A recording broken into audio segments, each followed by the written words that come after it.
Live. The following presentation is not sponsored by Haggerty. Kind of good news, bad news.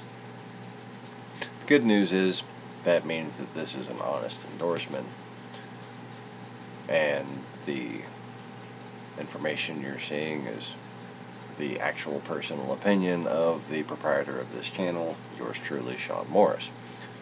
The bad news is I am not an authorized representative in any way of Haggerty Insurance, and you shouldn't rely on me for accurate information. If you'd like accurate information regarding a Haggerty Insurance quote, please visit HAGERTY.com or give them a call. I actually got referred to them through Progressive when I was shopping for insurance. So if you have Progressive or are on the phone with them while shopping for insurance and you happen to have a classic car, maybe you should ask about Haggerty. This video's purpose is to inspire people to get that car that you thought about getting but decided it just wasn't worth getting. Because even if you got it just right, what the hell would happen if you wrecked it? Well, now you're not going to get turned down for full coverage. 1993, import and domestic, now classified as an antique. Now, see, there I go speaking beyond my knowledge. I wouldn't even know if it was domestic or not because I only build imports. There you go. First thing, you need to go and visit HAGERTY.com to find out for sure. Welcome to Easy Reefers. Stay tuned.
can't take it, baby. I can't take it no more.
Good morning, good afternoon, good evening, whatever it is, wherever you are.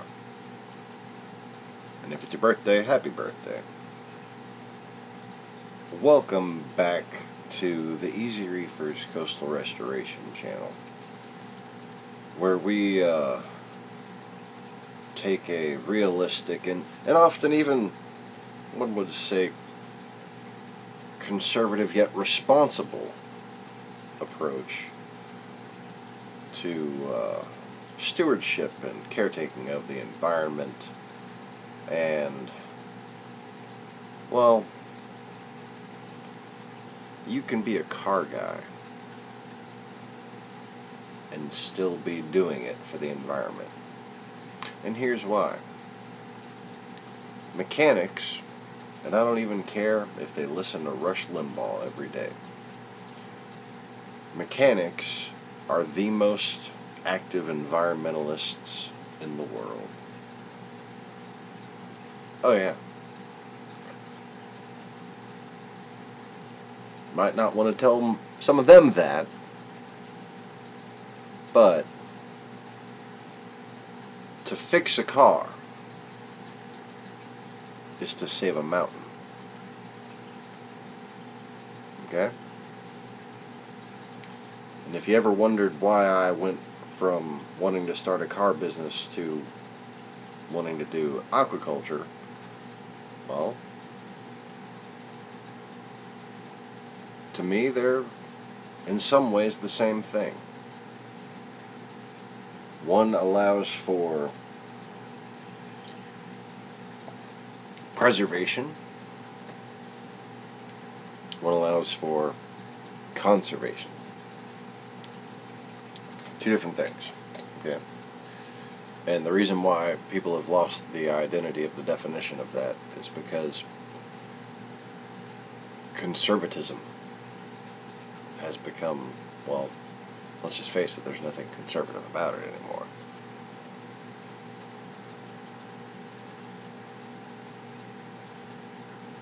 They long ago forgot the biggest part of conservatism, called conserve. Now, one of the things we used to do in this country, just for national security reasons,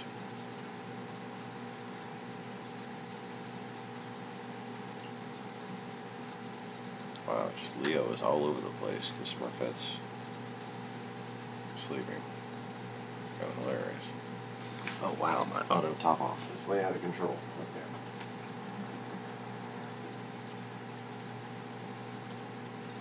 Seriously, why is it just either on or off with you?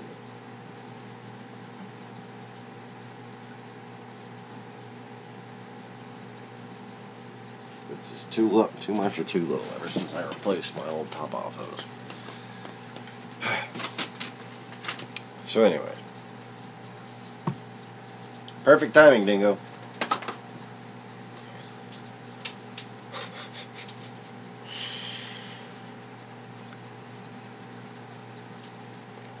Smurfette's still asleep, the blue devil damsel, and she's the reason why he doesn't do that all the time.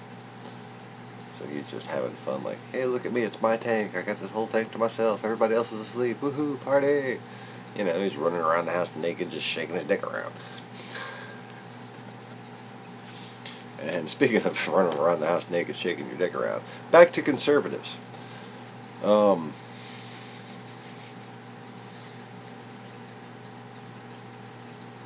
We used to recognize in this country that preserving our minerals, kind of hoarding them even, not to coin a term or anything,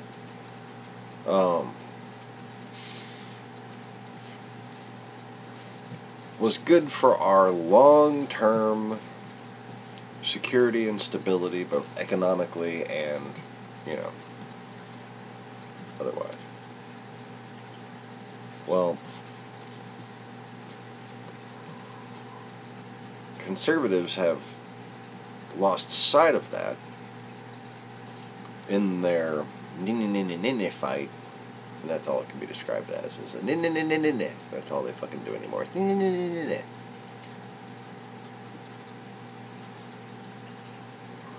They're like a bunch of dysfunctional future divorcees just going at each other.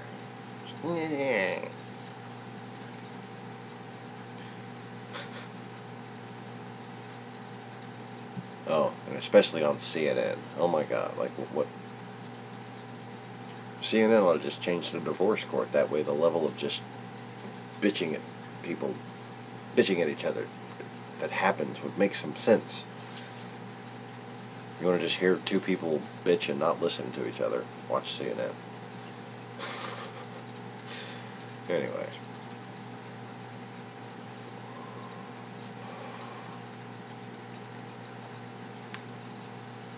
So, one of the biggest things you can do to preserve our minerals in general, and also to provide work to people, to stimulate the economy. It's not building cars, it's fixing cars, it's restoring cars. And the sign of a good economy, let me tell you this, the sign of a good economy is how much people restore and market vintage items. Cars being the pinnacle of those items, not only because of their great complicity and expense, but because that complicity and expense is countermanded by the wear and tear that they endure, because they're cars. Now, in a country where one of the popular TV shows is overhauling, you're doing pretty well.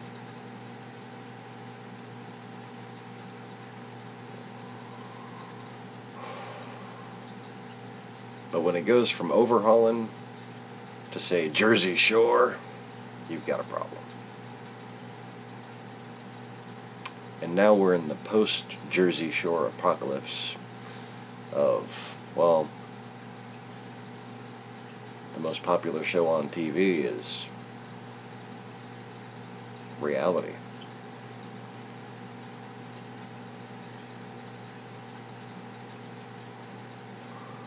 So, it's been a hell of a year, right? It's been a messed up year, been bad news left and right.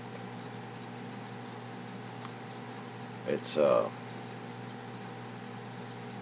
like clocking in just to watch the news. It's work just to bear staying informed. But there's one light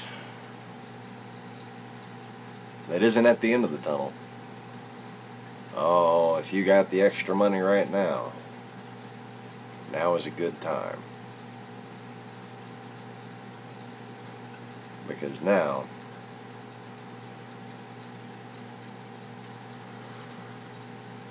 you get to play with these. Oh look, mine was the first one to pop up. That's a Nissan Maxima right there.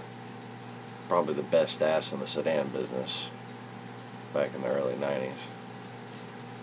Best overall look, I'd give it to the Legend. Every one of these is from 1993. We're going to talk about more than what I have slides for, though. There is your Subaru Impreza wagon. Look at the rear end. Look at those bubble rear glass. Just the visibility out of the back of that must be amazing. I've never driven one. Well, not extensively, just as a service advisor. That my friend Danny had, and he ran it like a beast in Texas. The only bad thing about that car is where you change the spark plugs at. Of course, my car, H22 swapped. My car is how this story begins, actually. So,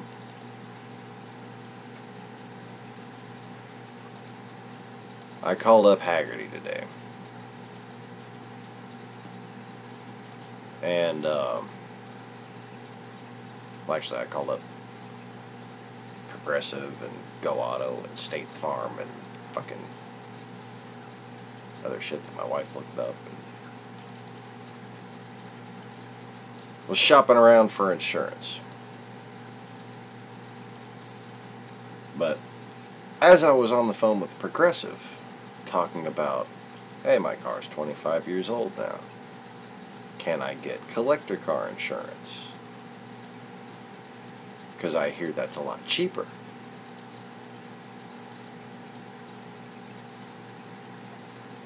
Now my car is a 1993 Honda Accord. Does that look like a Honda Accord to you? You can see it, just if you try hard enough. You can see the little old Honda, little old granny car that it was not very long ago. Although I don't think I have any before pictures on hand to show you. You can check out that restoration video on, I think it's called Big Block Honda Restoration. And the reason why it's a big block Honda, or the reason why I call it that, is because of the factory period correct motor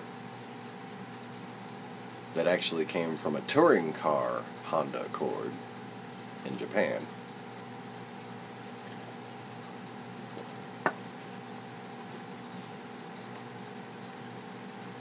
And it can be found in a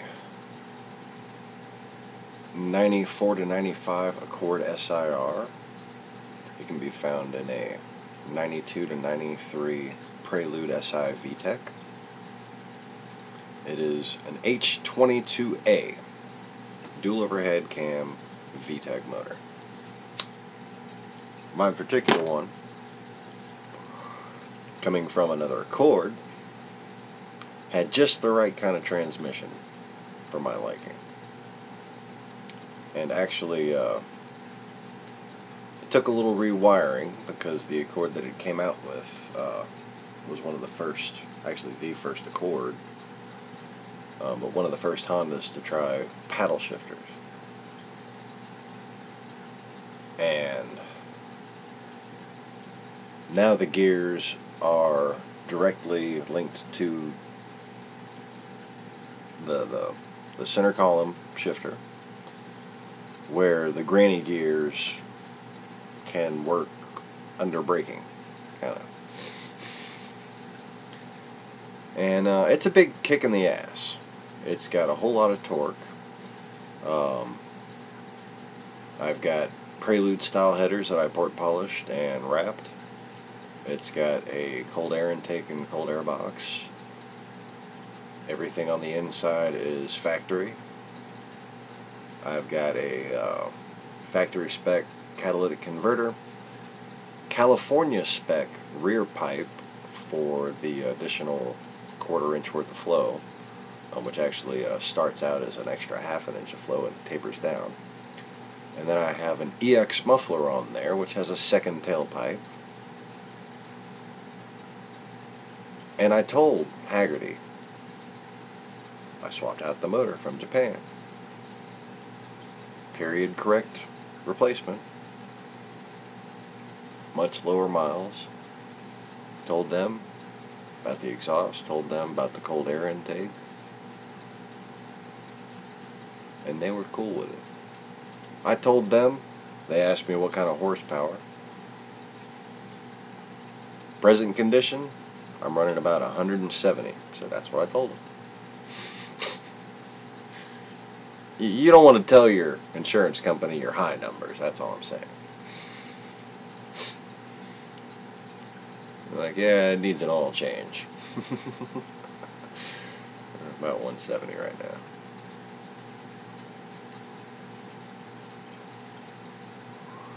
And they told me $702 per year. That included basically full coverage, just like you would normally have, full coverage. Only in addition, that they had a whole different thing they wanted to send me about what kind of rust damage and other type of stuff that they cover. So, like, in addition to the normal, you know, you can get in an accident, fucking something cracks your windshield, that kind of thing, which I don't have. You know, I'm a liability only kind of guy. You know, give me the cheapest freaking thing that you're making me pay, because I ain't gonna get in a wreck anyways, you know. And they're telling me full coverage for $300 less per year than I'm paying for liability only. Now, that was contingent on me sending them photos, verifying the condition of the car, that it's been fully restored. Obviously, I can provide that. I'd have to do a little polishing to send them some new photos, because the damn car sits outside, right? But when I have the money, the car looks good. When I don't, it doesn't. It's a poor man's beater. It's a poor man's collector. It's a poor man's resto mod. To me, it's a fucking poor man's supercar. I mean, that thing right there is a monster. I currently have oversized the tires to the point to where I have the same size tires on my CRV. The factory size, it's a 205/65 R15. Okay?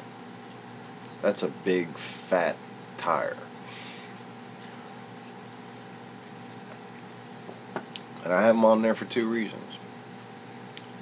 One is because any less tire on there, if I hit the gas a little too hard, it just lights them up instantly at 3,000 RPM. Okay? 2 is, as you can see, I live on a gravel road, and you know, sometimes I gotta get down that shit in a hurry. It's fucking glorious the way that thing handles on it.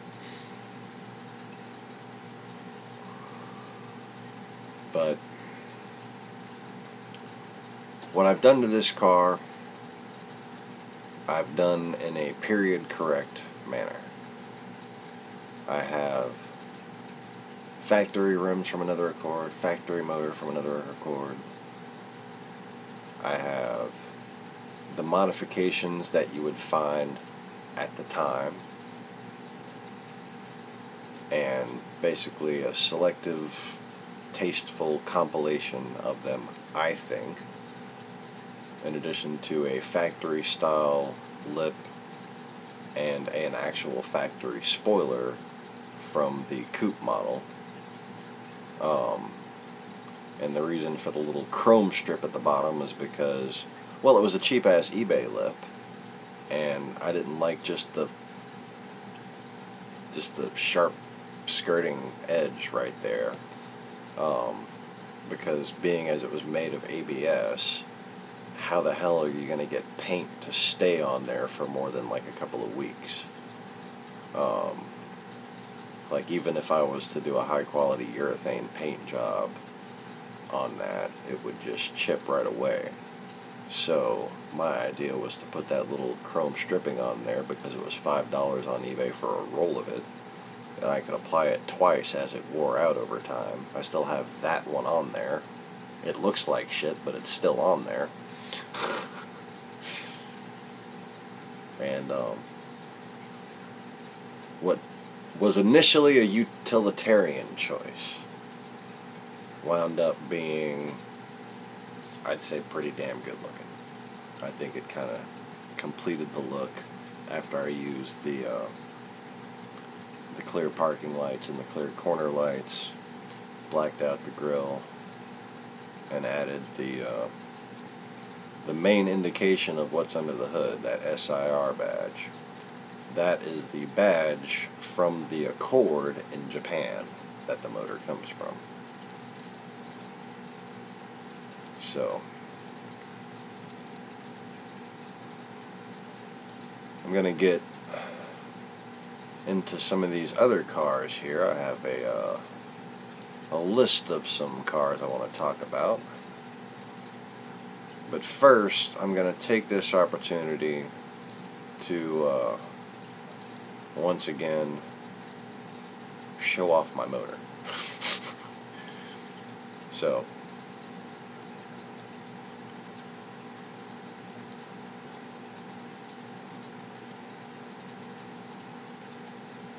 here are the rims. You can see the spoiler from there. They have a spoiler for the sedan, but it just looked a little boxier, and it doesn't have the third brake light, the little strip of red lights. And you know, I'm a dork, and that's the kind of stuff that dorks were doing to their Hondas back in the 90s. So I wanted my little strip of LED lights, or whatever the hell kind of lights those are.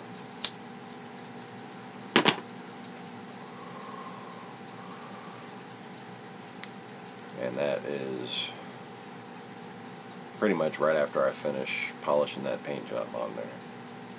That paint job was entirely done where it's sitting outside, and had a nice little winter storm. Kind of makes the project build video a little bit on the hilarious side, so make sure you go and watch that. Now, I don't know why I put that up there. That's not the right picture. That's the right picture. And it's all focused on the cold air box. Aww. I thought I had one of the motor in there. So you can kind of see the valve cover of the H22 right there, and of course the NGK spark plug wires, new distributor cap and rotor, new Gates radiator and heating hoses, new Dorman fans on the radiator, OEM battery cables, replace the main electronic, connections.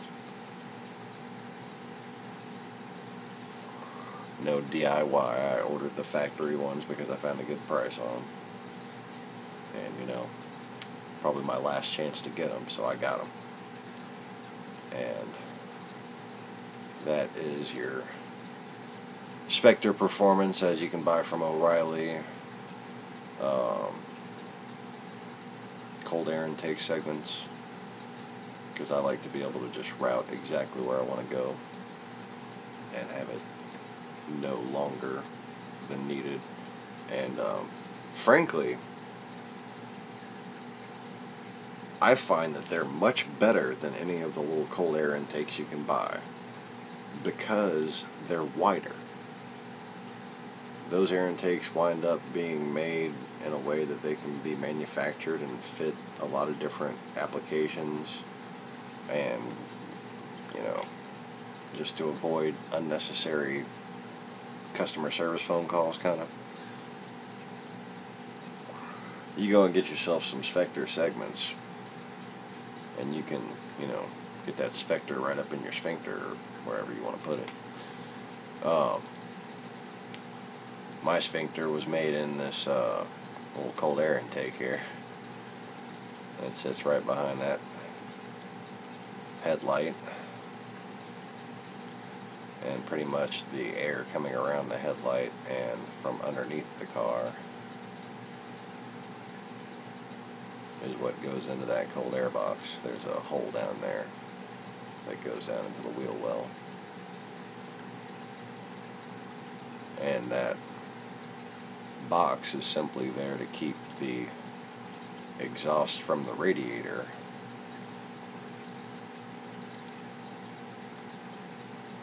from blowing straight into there. So you can see right in front of the discharge reservoir for the radiator, right here. I have another little piece of metal that helps kind of channel the air back behind the battery, and then that little cold air box is locked in back behind there. Now the imperfection obviously is pretty glaring. When the hood goes down, that doesn't seal perfectly. I had a little bit of weather stripping that, if I wanted like really good performance, I could fiddly fuck with and put it on there. And, like, you know, if I was to take it to just like a leisurely track day and was going to be driving it for a long period of time and wanted the intake charge to be nice and cool the whole time, I'd bother with it. But other than that, as far as compromise from the fact that I paid maybe $8 in materials for that cold air box, it's roofing stripping from Home Depot, little pieces of aluminum, and some spray paint. That's it. Barbecue pit paint. Self-priming.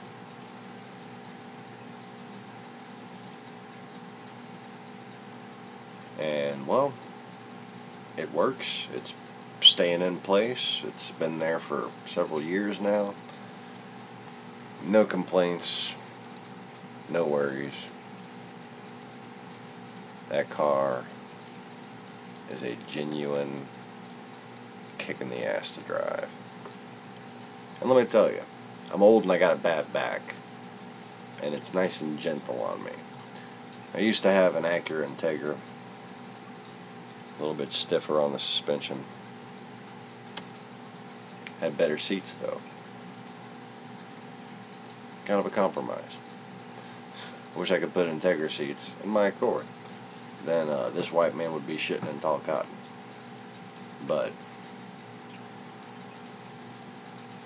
my disability is one of the reasons why I'm on here on YouTube, trying to entertain and inform. Because that there Integra that I used to live in, well, it suffered a bit of a tussle while I was living in it. And it's just been one thing after another as far as different ways I try to pull myself up by my bootstraps, as it were. And considering my wife's newfound anomalous condition,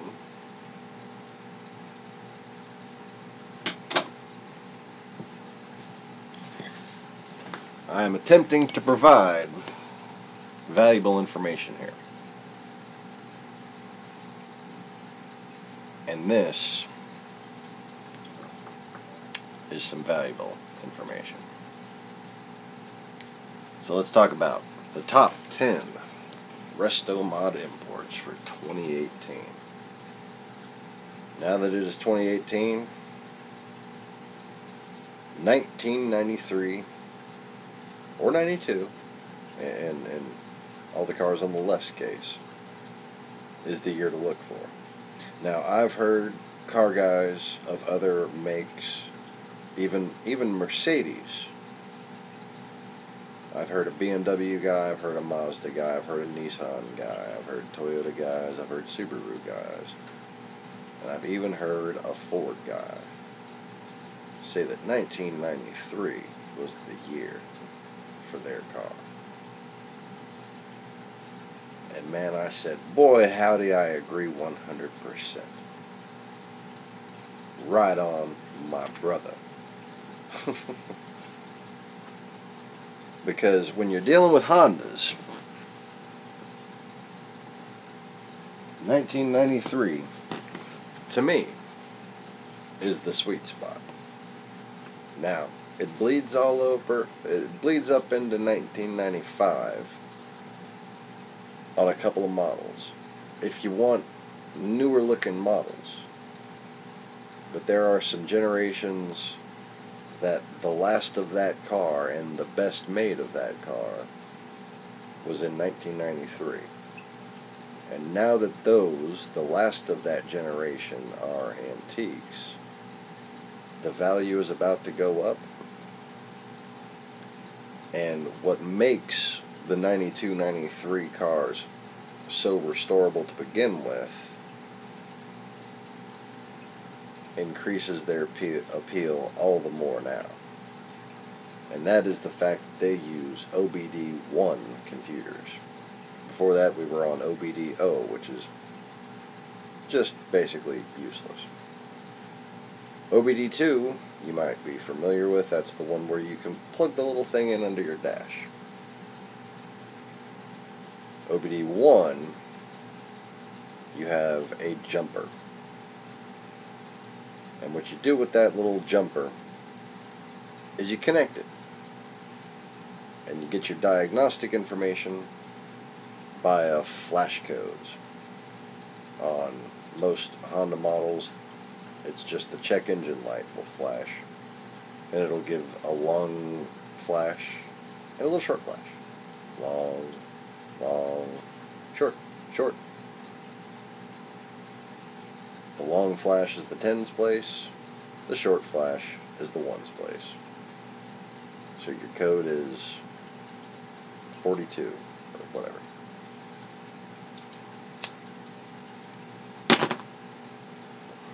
You look that up on the internet, boom, you got your problem.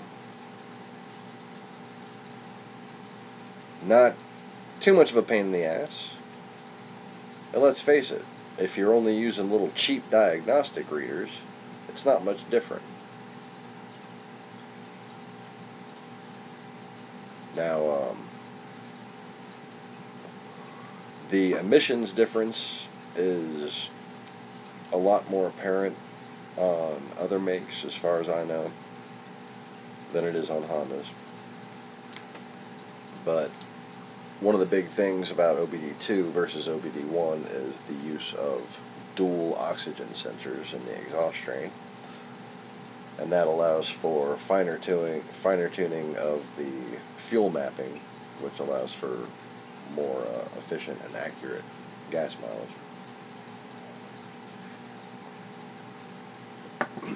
But the reason why I say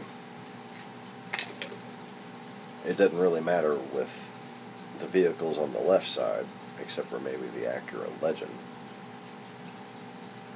is because all those vehicles got 31 or more miles to the gallon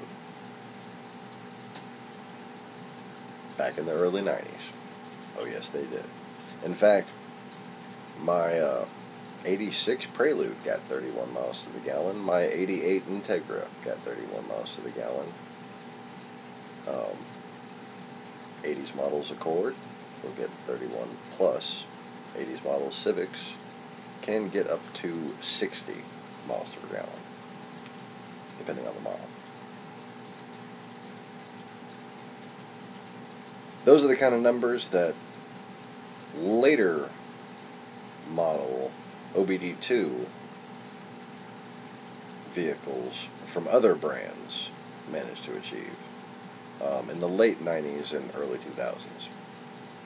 And that is why I drive Hondas. Same reason I believe in restoring vehicles. Same reason I keep fish tanks. Because I care about the place that I live in. Because to me, not doing so seems like the quality of someone who has devolved, degenerated, and is essentially not worth the air they consume. So, we're going to go left to right, top to bottom. But first, the honorable mentions. Now, these cars are obviously the best cars of these years, of this year. And if you can afford to restore one of these cars, more power to you. But you're not going to make money off of any of those cars unless you import a right-hand drive one. Okay? Another reason why 2018 is the year for 1993 imports is because now we can do that.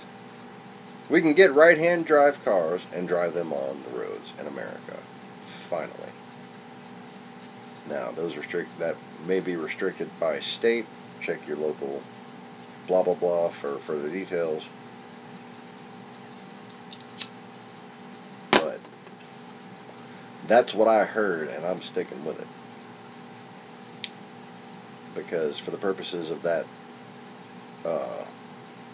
financial advice, if that's the case, then that would not only be a quick way to get additional value from those cars, but it'd be the only way to find the parts cheap enough to restore one. Because when you order a right-hand drive car from Japan or a right-hand drive clip, the right-hand drive car is going to come in better condition than anything you will ever see in America.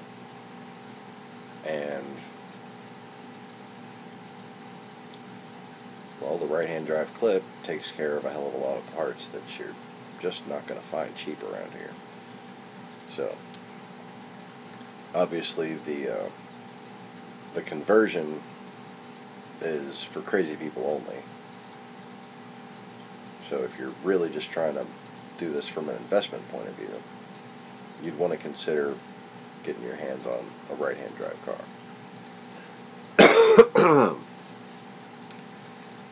But a Supra, an NSX, and an RX-7. Toyota, Honda, Mazda. Those are the three Japanese titans of the 90s. And anybody who's played Gran Turismo or the like knows each one of those cars has phenomenal handling and can be made feather light. And well, they're fast as hell. But you're not going to find a Supra, an NSX, or an RX-7 for a price that you can afford except for maybe an RX-7. But when you realize the money pit that you've acquired, you're going to wish you bought a Supra or an NSX. Because, well, first of all, good luck finding somebody who knows how to fix them. And second of all,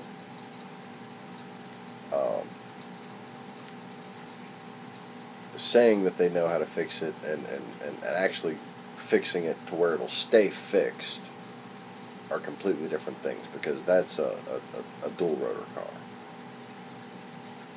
And a rotary motor is fine by itself on an airplane where you can get to all of it easily.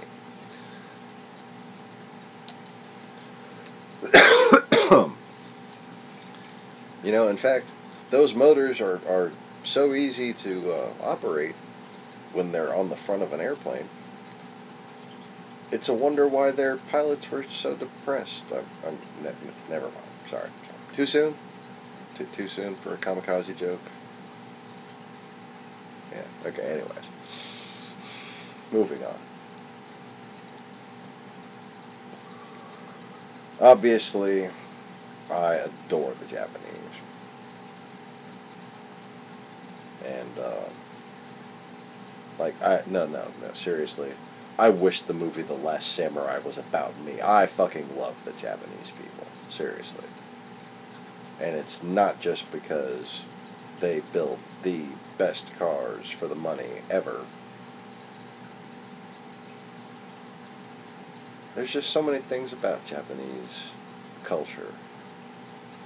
And, you know, you can look at the negative just like you can look at anybody's culture and pick it apart, but I think it's their isolation that preserved an old feudal way of life that just managed to, I guess, get romanticized effectively in my childhood.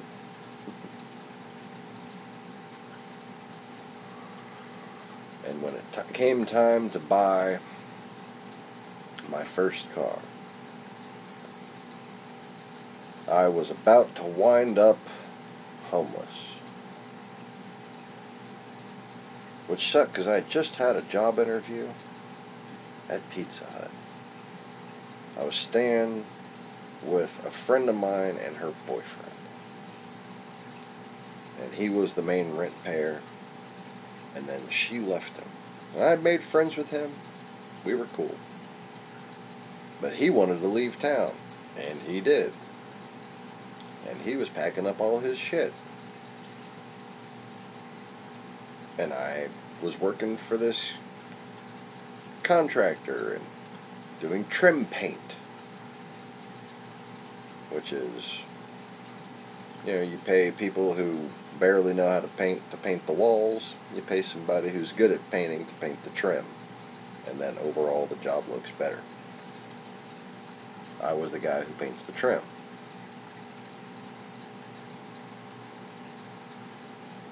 Guy told me, you can wait 2 weeks for your $400, or I have the keys to this '88 Acura Integra.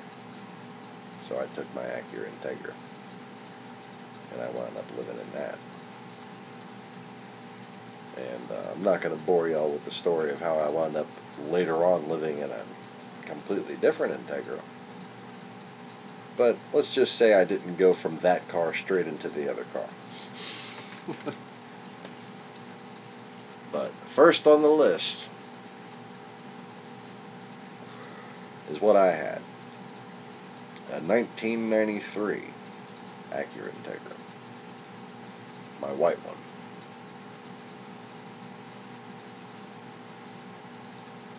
Now the reason why that car is so collectible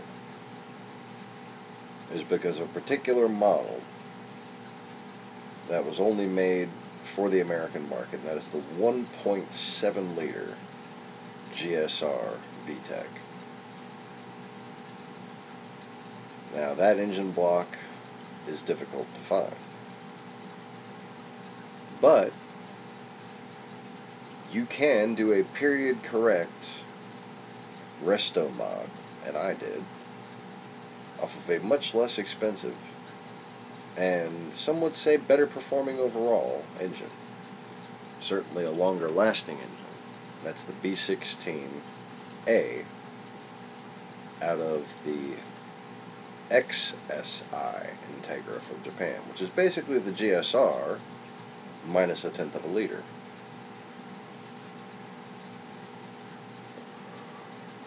The main difference, which I enjoy, is the fact that the XSI Integra from Japan, which you can find the full swap from, you can find all of the swaps I'm going to talk about on hmotorsonline.com.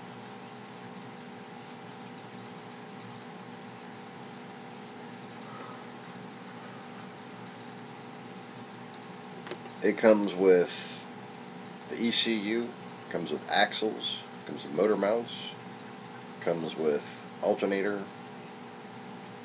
comes with an AC compressor, though it's not likely to work. Oil it up, try it out. Some people get them to work, they say.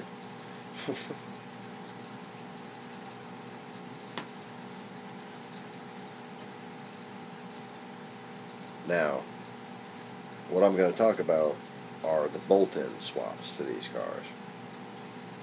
You can, with a Hasport kit and a hydraulic to cable clutch conversion, etc., put in a K-Series or an OBD2 H22 in one of these old Integras, and you will have just a monster of all motor beauty. Okay, like, you know, swaps are for people who are too smart to do turbos, basically, is what I'm trying to tell you. Turbos are for yobs. Okay, if a car doesn't come with a turbo, you should not put a turbo on it. Okay, say it with me, class. If a car doesn't come with a turbo, you should not put a turbo on it. There's one car on here that may or may not have a turbo. Therefore, if you want to, you can put a turbo on one that doesn't, as long as you do the necessary modifications that come on the factory cars that have turbos.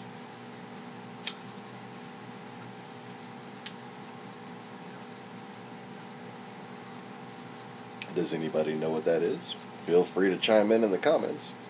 Even though we are on at 4:30 in the morning, I still actually have some viewers. What's going on, Mr. Conway? How is it going, Mr. Maximo?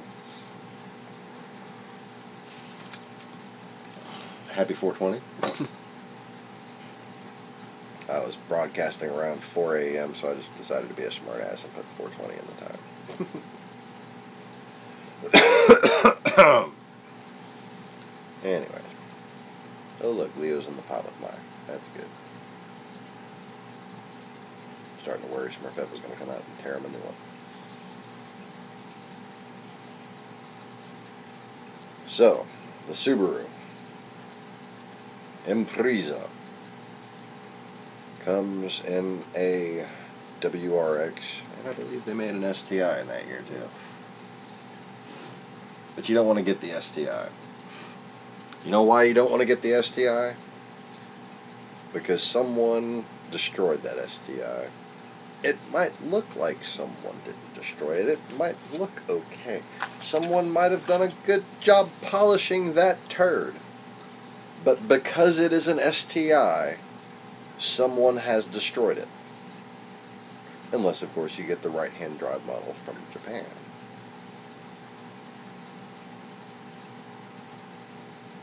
The BMW 320i has a straight 6, naturally aspirated. And what a glorious, it's the base model of that same straight 6 that got used all the way to like the mid-2000s. It's the original of that block right there that BMW used forever. And I think there was a couple of recalls on it, but most of them have been serviced because they're BMWs. And as long as those services have been done, that is a wonderful old car. And you can have them all over Europe for like, what, 500 pounds? In America, you can get them for about $1,500 in beater condition.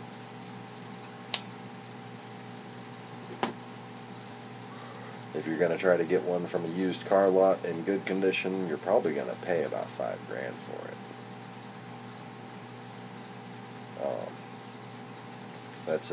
They still look good. Now, back in order here. Okay. So, Acura Integra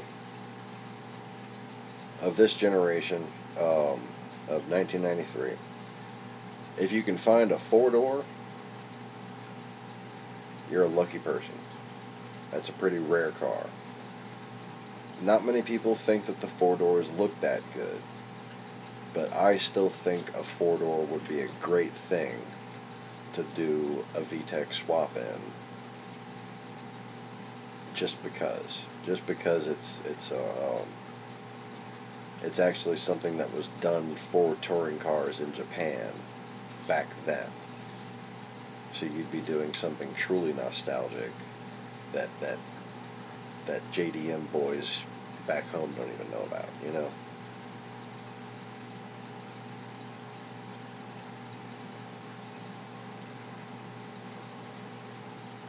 The cooling system would be we'll talk about that when we get to it.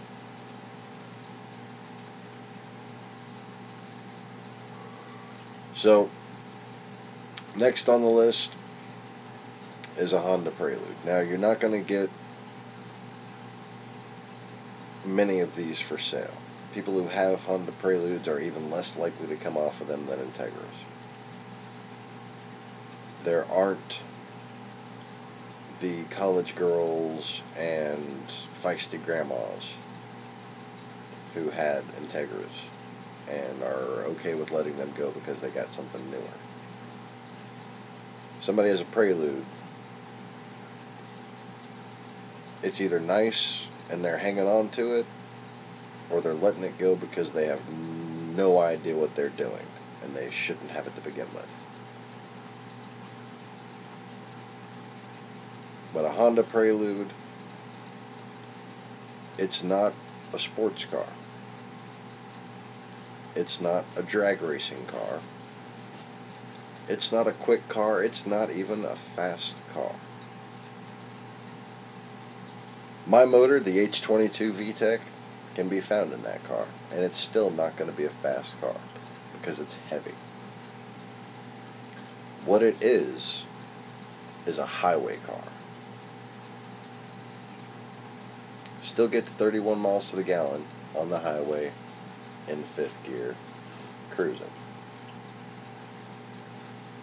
But it has the power of the downshift. Like an Integra on steroids. Integras have a hell of a downshift.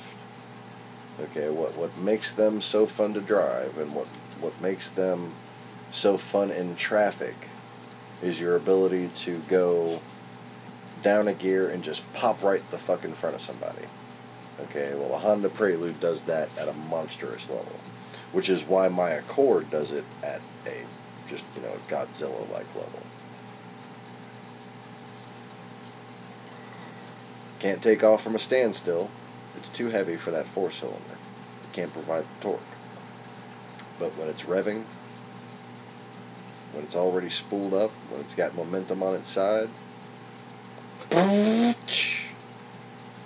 done.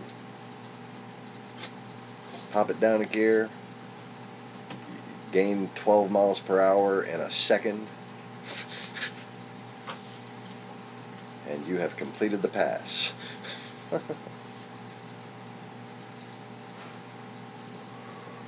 But that's the only thing it can do quick. The reason why it's a highway car is because of that weight. Because for a two-door, it's actually really roomy and really comfortable. That car right there is made to be in for a long time. Not in the back seat, mind you, just in those front seats. It's long, but it's got a lot of trunk space. Actually, a ridiculous amount of trunk space. It's got like Mercedes S-Class trunk space in a Prelude. It's kind of crazy. The Integras, you know, they're hatchbacks. Well, the coupes are. The sedans, not so much. They're regular trunk sedans, and they have regular Honda Accord style trunks. But the Prelude's got that big ass on them, and that trunk is huge.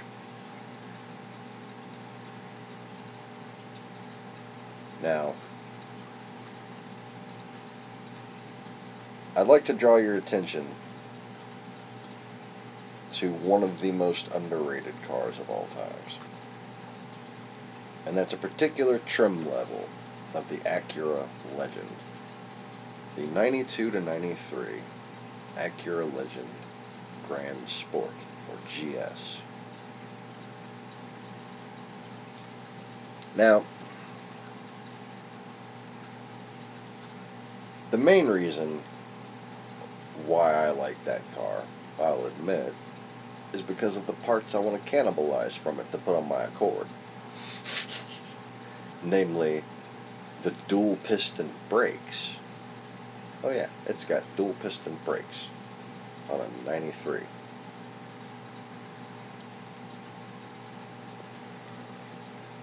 It's got basically the same caliper size and just a little bit less power of grip than the NSX braking system.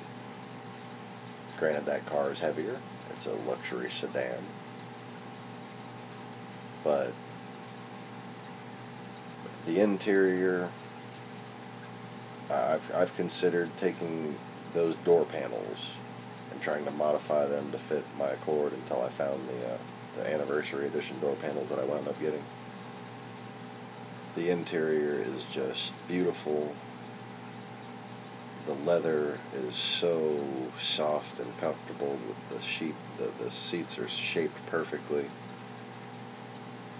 And for its size, that car can move its ass off. It's just as shocking as like one of those late 90s or early 2000s Honda Accord V6s.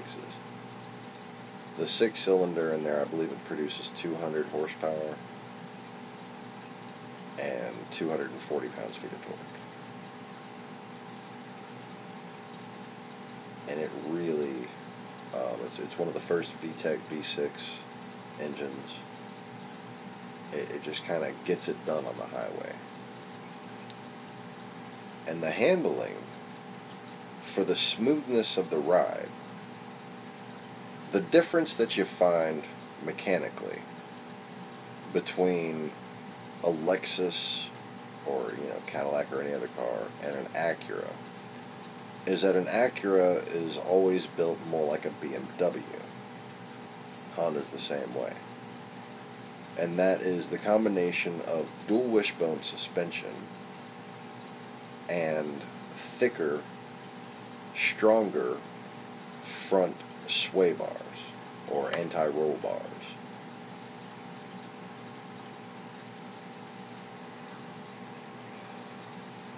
Now this, in addition with hydraulically activated engine dampening and just a whole bunch of extra heavy stuff, makes an Acura Legend sort of a timeless classic. There is I believe it's the Lexus LS 270, or yeah, 270, that has a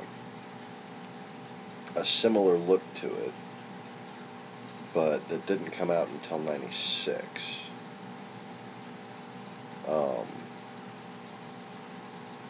Once that one gets in the classic mode, that's going to be a nice collector to have. Anybody with one of those in good condition is going to be a happy camper. But for 93, and for reliability and ease of repair, can't go wrong with an Acura Legend.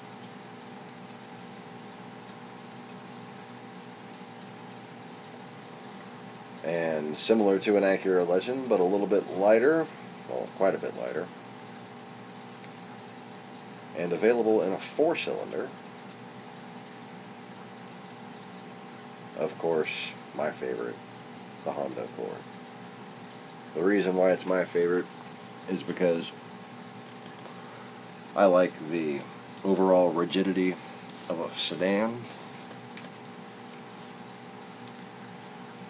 I like the subtleness of a sedan, and an H22 bolts in. I repeat, an H22, the Prelude motor, bolts into the Honda Accord, which is actually lighter. Oh yeah, it's lighter. You get the luxury one with the sunroof and the extra soundproofing. That's basically the difference in the LX model, is the sunroof and the soundproofing. And that's gonna weigh about the same. But, you know, Prelude is a heavy car. Honda Accord is an economic family sedan. And when you put that motor into the Accord gets lighter because of the alloys in that motor. Even though it has a whole nother set of cams on it, the H22 is lighter than the F22. They're both 2.2 liters. Both use the same size crankshaft and pistons, only the Prelude's is lighter.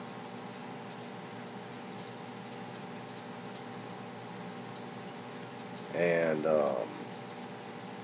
more power, lighter. Lighter and more power. And it's more powerful, weighs less. And that's all you fucking need. Now, I think what really gets me on that 93 Accord, more than anything else, I could even stand to have it with a factory motor. And here's why. That BMW 3 Series is the only non-Honda of that generation. Well, a Mercedes as well, I believe. But the only one on the list that isn't a let's see, Civic, no. Prelude, no. Integra, no. Just the Legend and the Accord. Okay. Most modern Hondas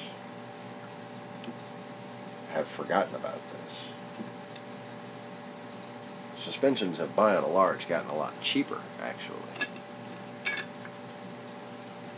Variable rate springs, man. If you look at the shocks on that car, it's got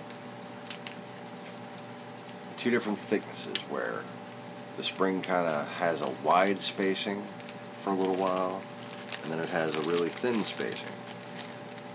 Well, one of those is the heavy bump load for when the car needs to, like really land on something, or hits a serious bump and needs to resist bottoming out. And the smaller one, the tighter area, absorbs all the little tiny bumps in between. And though this costs more to manufacture, it's the superior way to go. Combine that with dual wishbone suspension and a multi-link rear suspension, and you have a car that glides across bumps while handling really flat in corners and having snap oversteer for those little turns around town the way only the Honda Multi-Link really only the Honda Multi-Link does. I mean, you might think I'm just talking like exaggeratively about the effectiveness. Let me just try to explain, okay? You have two different control arms at the bottom, okay? And one control arm at the top. As the car loads, the wheel toes out, okay? So when it loads, and I'm not talking about the bumps that happen from here to here, that doesn't change anything. As it really starts to load during cornering, if I'm making a right turn on a front-wheel drive car and the left rear toes out a little, that right turn basically gets the effectiveness of rear wheel steering added to it on one side, on the side that matters, on the outside, on the load-bearing, grip-yielding side. And that's why the Honda Multi-Link suspension is just a wonderful thing. I got to drive the new Pilots, okay? That big beast of a car. After playing with the CRVs and doing like showing the customers how tightly they could donut, not like burning up the wheel, you know, just like going around in a circle real fast, right? They just had the tightest little radius for an on-power donut. Well, to my delight, that big old Honda Pilot can do the same thing.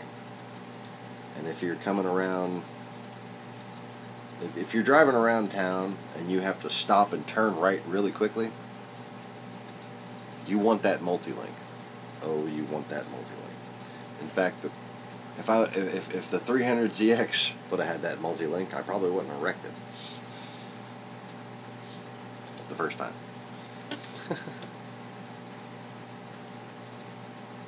So anyways, Honda Accord, man, you can find them. You can get them well maintained by grannies still. You can get them passed down one generation. You can get them beaten up and put away for a couple $100. Even in good condition. In good condition, you can find them for $1,500. In good condition.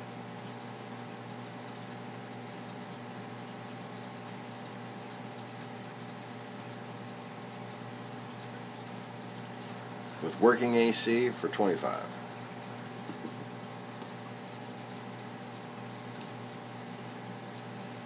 I still never finished refixing the AC in mine, even though I have all new AC components.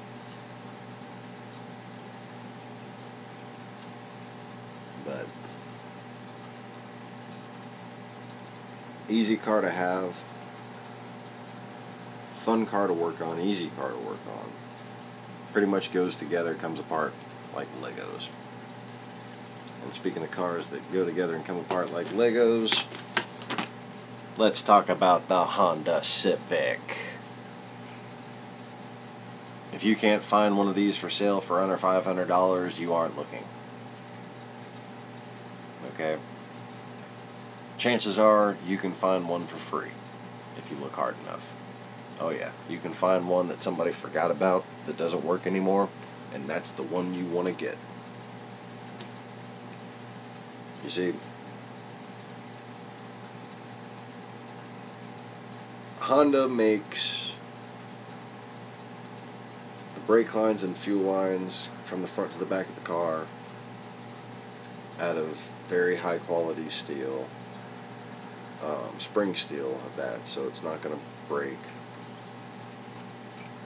They're unibody cars, so there's not a steel frame underneath the body rusting in between. Okay. Now, in a salted road area, you of course want to keep an eye out for rust, but in all other exceptions, a Honda that has been sitting is not something to avoid if you're talking about doing a full restoration anyways. The reason why is because of how much shit you get when you order a motor swap from HAGERTY.com.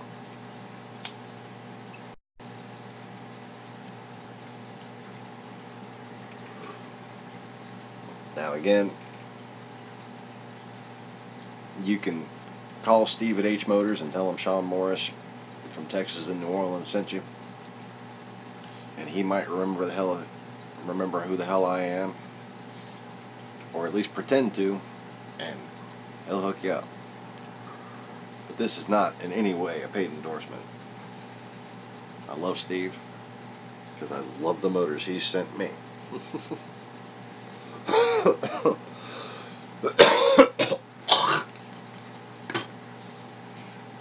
And although I think it is fucking dangerous to order motors from anywhere else, I just don't trust anybody else. I don't even fucking trust him. Okay, he's the place to go, that's it.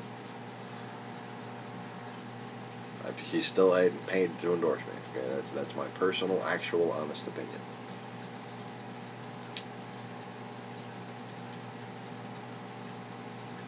But if you get yourself a little Civic hatch,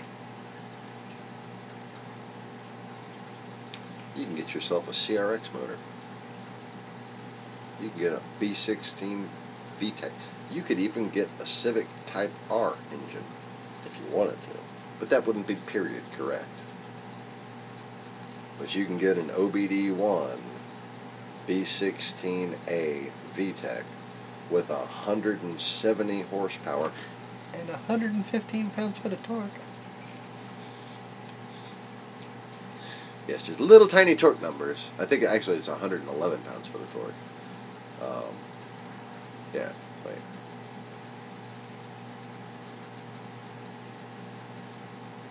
$111 for the US, 115 for the Japanese.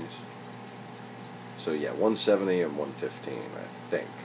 But don't quote me on that. You can find the accurate information on hmotorsonline.com. He actually lists the power numbers and everything. Well, the rated power numbers. He doesn't dyno them or anything like that.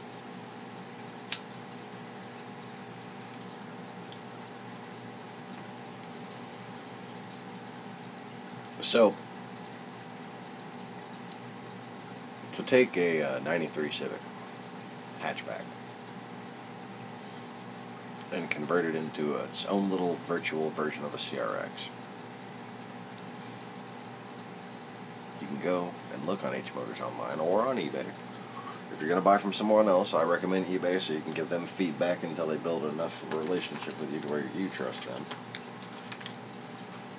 That's not how I found H Motors. I don't even remember how I found H Motors. But I think it was from G2IC.com, Generation 2 Integra Club. That's who they recommended. And G2IC was, like, for a long time, one of the best places to go for Honda, Acura automotive advice. Well, you can get that rear panel that says CRX on it. You can get the little rear splitter that goes on the back of the hatch, little ducktail spoiler, whatever the hell it's called. You can get the ground effects. You can get the front bumper that's a little bit different than the regular Civic. And like I said, man, you can get the full engine swap. And with a little ingenuity, I believe you can find the period correct motor swap mounts for a period correct Integra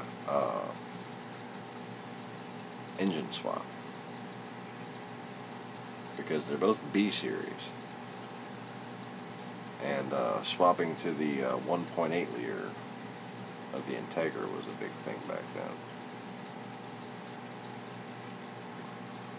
And then later on, swapping to the Integra Type R engine.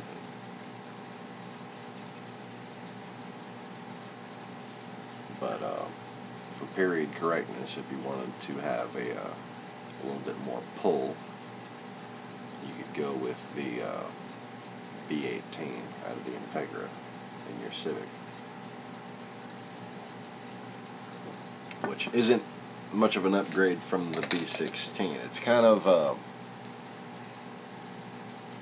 a no-brainer that the 1.6 liter VTEC is faster than the 1.8 liter non-VTEC, but the 1.8 liter non-VTEC doesn't have to rev as high. It just goes a little more luxuriously. You know, it just takes off a little quicker as far as how hard you gotta hit the gas pedal.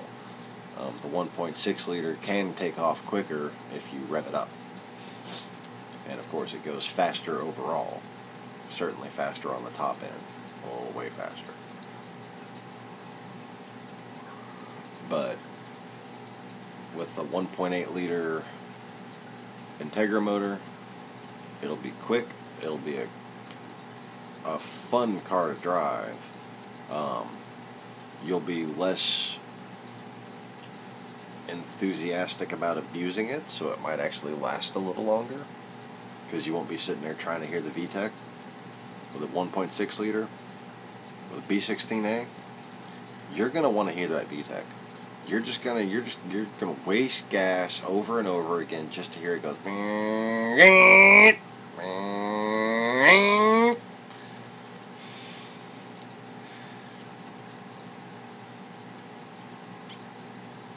It doesn't sound like that. Like, it depends on how you configure it. Mine, my Integras sounded like something from 9 Inch Nails, and well, if you haven't heard how my Accord sounds on video, you might want to go try to find that, because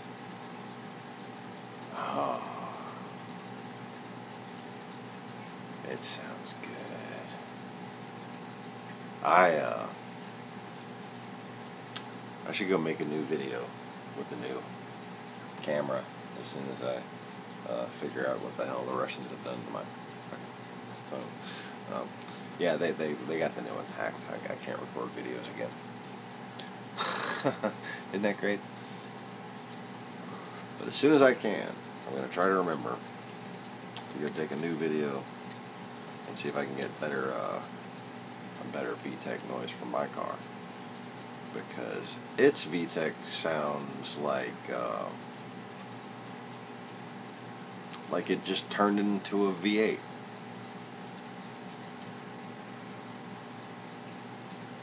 Like, it already sounds too big to be a 4-cylinder to begin with, and when you rev it up, it just sounds like some kind of nasty formula fucking crazy shit. I don't know. It's got a very unique sound, but it's just so not what you'd expect from a 4-cylinder. And the first time I heard it, I was in love.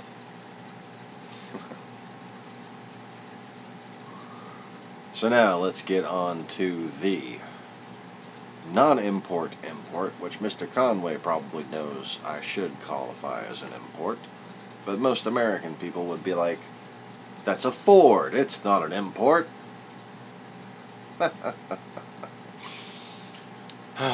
So adorable.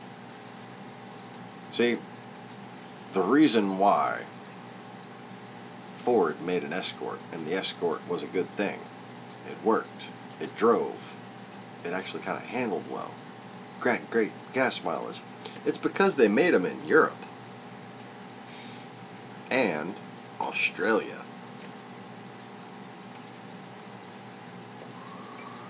And what a popular car they were.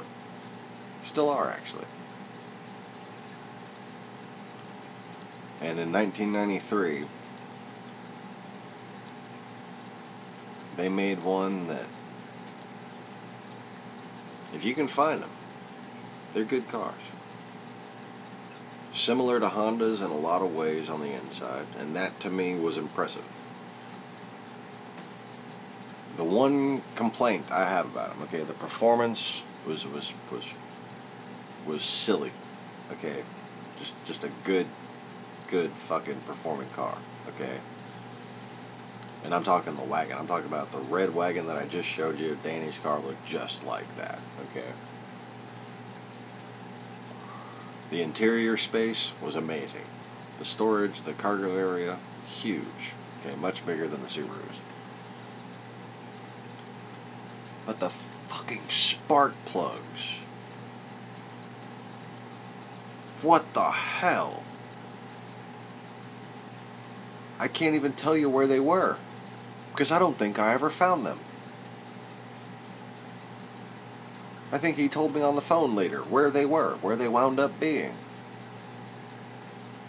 And it was back behind underneath in a wild way, okay?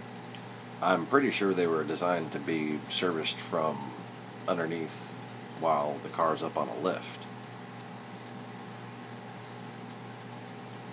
But, you know, that's how that's how Ford makes their money, is at the service counter, you know?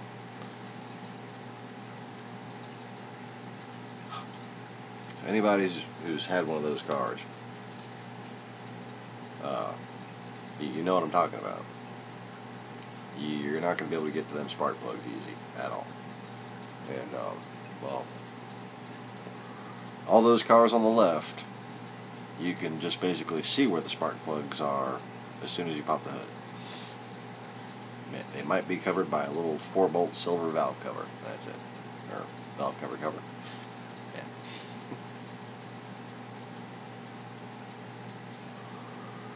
So anyways, Nissan Maxima. Now, it is probably the best looking sedan of that time. I have modified my Accord to look more like the Maxima, you know, like I modified my Accord and now it finally looks as good as or better than a Maxima. But the Maxima, the interior, the exterior, it was made for the fucking cool people of that time. You can just tell. It was made for the cool people. Kind of like they were, you know, 10 years ago. Back in the late 2000s, 07, 08 Maxima. And that's when the new Infinities were hot. Boy, those interiors were fine. That central display system, it was kind of revolutionary, actually. The way they laid everything out became kind of a new standard of refinement for all the luxury cars to come, actually. And although it had caveman suspension in the back and simple McPherson strut in the front, and wasn't something that you would want to go around corners fast in like an Acura Legend, the Nissan V6 of that day, for performance, not for overall, not for overall usage, like as far as gas mileage goes, but when you wanted to get into traffic in a hurry, a Nissan Maxima had your back. A Nissan Maxima had your Maxima. Yeah. That V6 sounded pretty damn good too, inside the car or when you're behind it. And yeah, old Nissan Maxima, leave my old Integra behind it from a standstill for sure.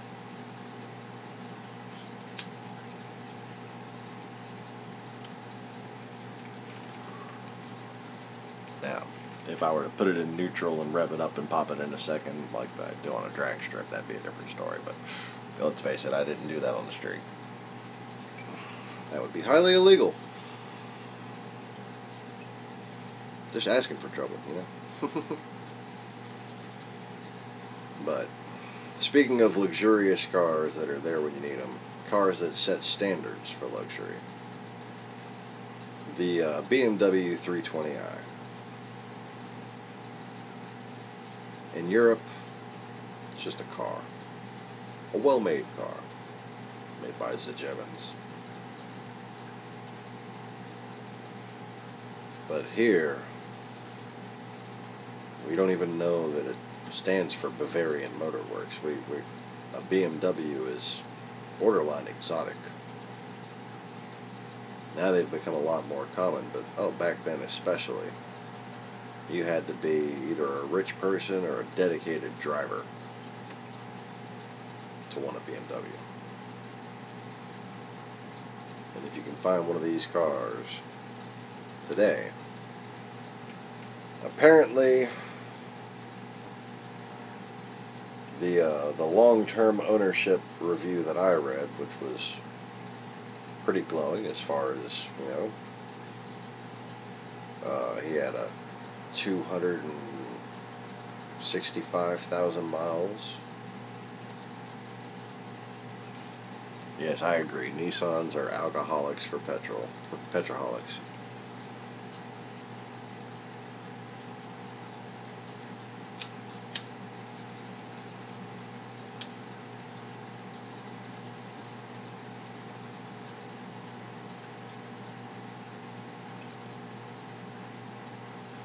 A BMW 320i.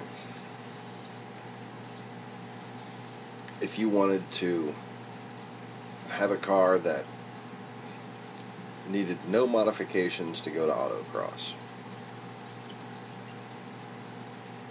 and not be competitive but still be impressive, get yourself a BMW 320i.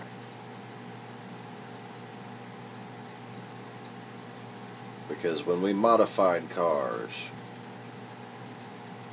when we modified Hondas back then,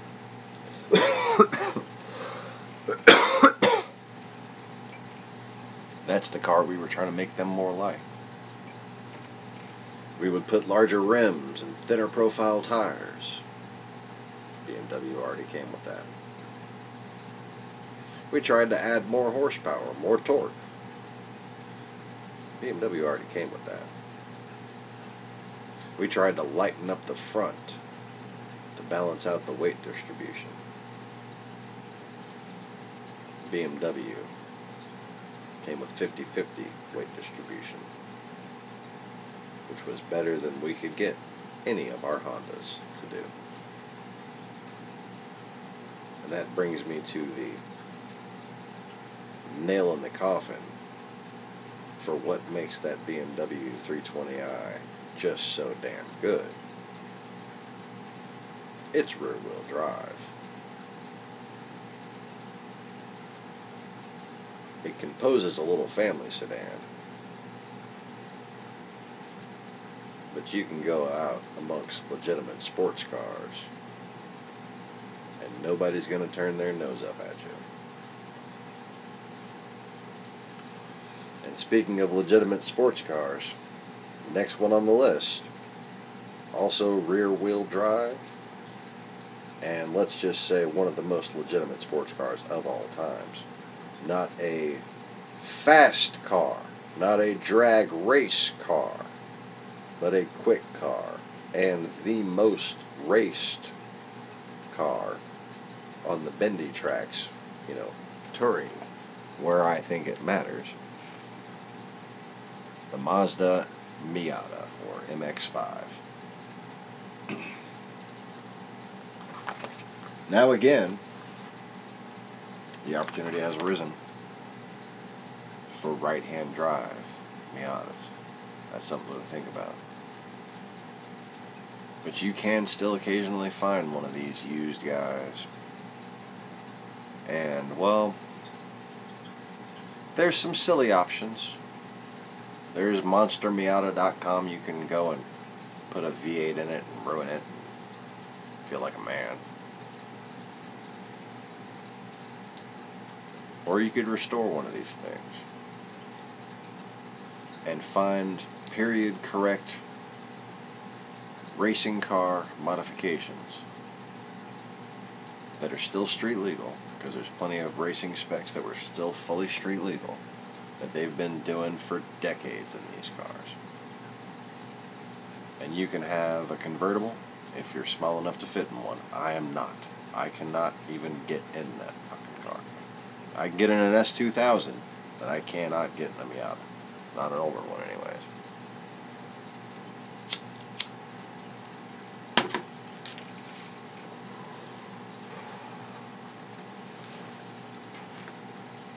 And you can have basically the closest sensation to motorcycle driving while still having the safety of four wheels that you can possibly get. You put the top down in that thing, you got a little tiny car, tiny windshield. It handles like it's on rails. It doesn't have too much power to where it's scary in the rain, so you can take it out when it's still damp out. Not many people out on the road. Let it slide around a little. Have fun with it.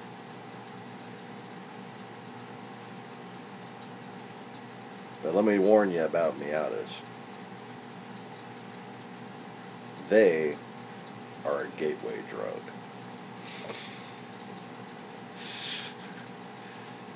Similar, in fact, to a BMW. It's that taste of rear-wheel drive, especially in a Miata, because it's so light, it just begs to be thrown around corners. You start feeling like you're Mario Andretti, and you start thinking, maybe I should buy a Mustang or a Corvette. Something with some real power. After all, I can drive this rear-wheel drive vehicle, and I can handle the quote unquote, oversteer from a Mazda Miata or a BMW 320i. What you don't realize is that those cars, at least from the factory, come with the opposite of what I was talking about that those Hondas come with. They come with positive tow in the rear wheels. An S2000 does the same, actually. It only comes with 0.2 degrees of it. But the reason why is so that they don't oversteer too much. And the reason why that works is because they're not that powerful.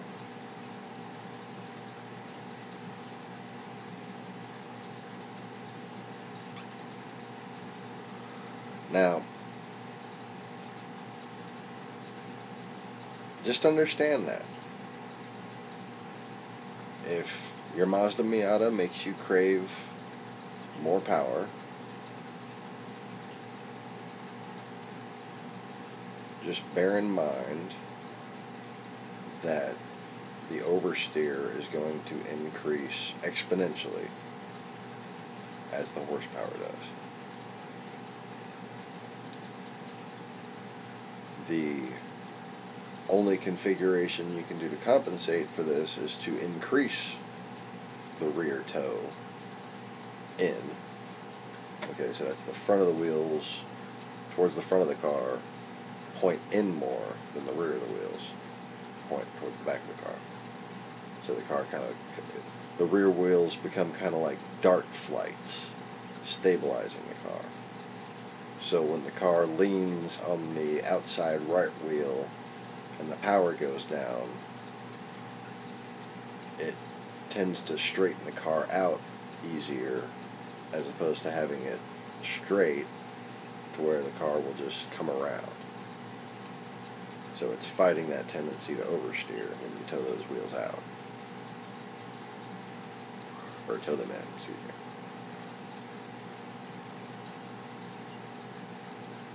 But, you know, you need to stiffen up the front suspension, loosen up the rear suspension, tow the rear wheels out, do things that you normally wouldn't do to a car to make it drivable like a Miata with that extra power, and still you're going to have to be very careful with it. But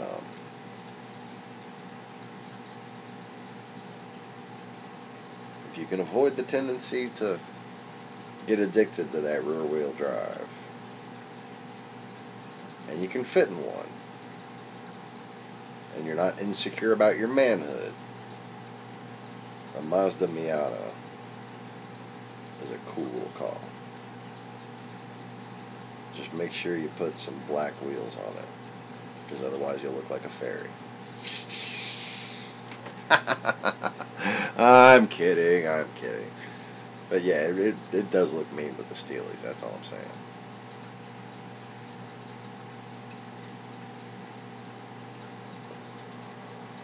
And speaking of Steelies,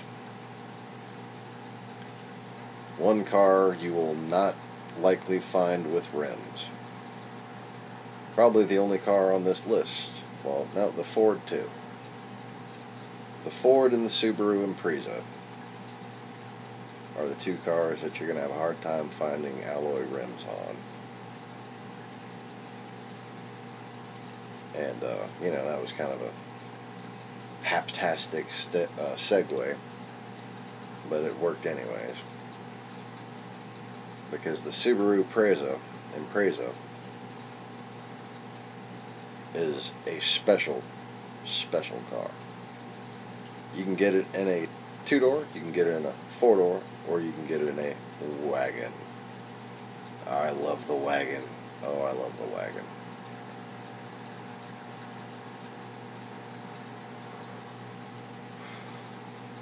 I like that extra weight on those rear wheels, because what makes it special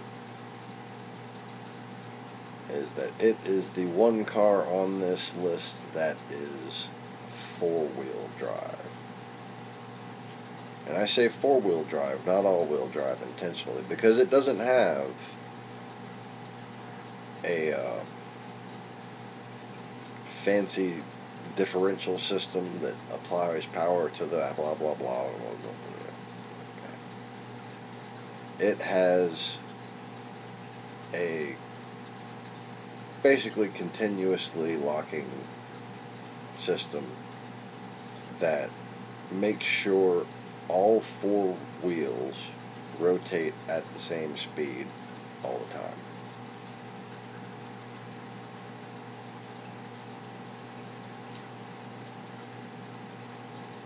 And in snow, mud, gravel,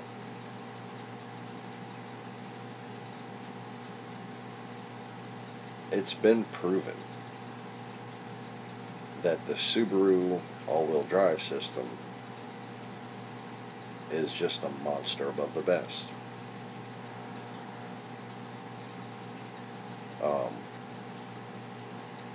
Audi Quattro was king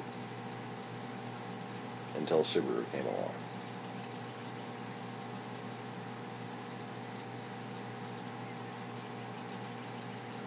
And you know, I used to work for a Subaru service department at Performance Subaru, and you know, they tend to wear out axles because people have fun with them.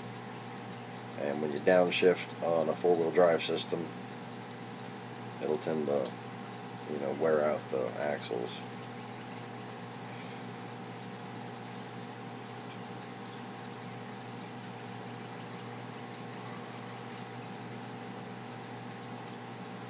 But Does that make it slide out more? No, that's only if that's only if you over rotate it. So it keeps the wheels staying at the same speed, as opposed to always putting that power on the wheel even after it slips. So instead of that wheel out-rotating things when it starts to slip, it just loses a little power.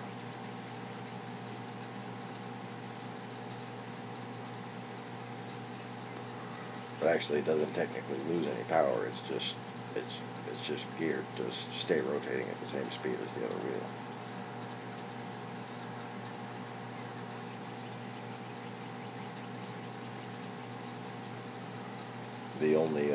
The only difference is the differential.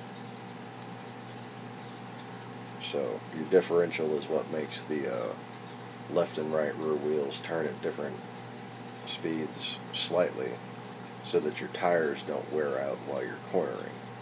Because, you know, as you're cornering, the left, you know, the outside wheel is going to have to make a longer distance than the inside wheel.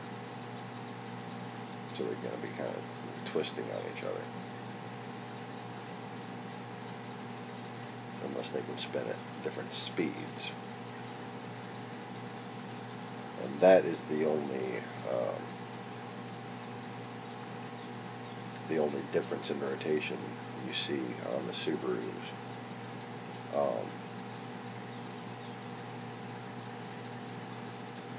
I think the difference is really apparent with uphills. Like if you're a competent driver, the super handling all-wheel drive on an Acura, or probably one of the modern four-wheel drive systems on a German car, is probably going to work better, because it's going to put the power down in the right place. But they really rely on a certain level of momentum. None of them are very good from a stop, and none of them are very good going uphill. Subarus don't have that problem. The fact that they're always on all the time means that when you are really slowed down in situations that could confuse the other all-wheel drive systems, and just suddenly it doesn't perform like it used to because you made a mistake, a Subaru will just get you right out of that fucking mistake. There are videos on YouTube of Subarus pulling trucks out of the mud. You know?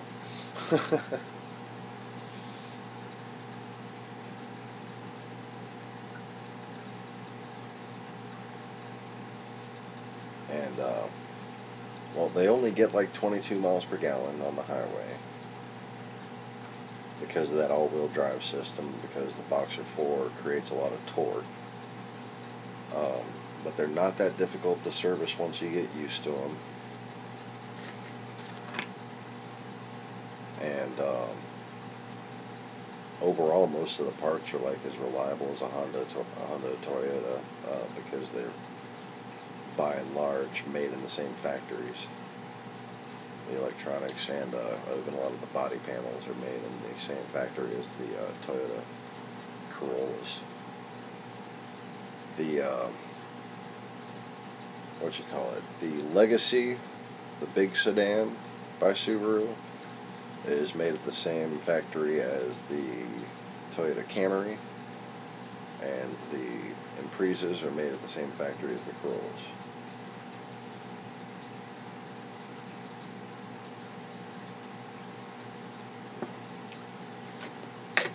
Oh, thanks for reminding me. Yeah.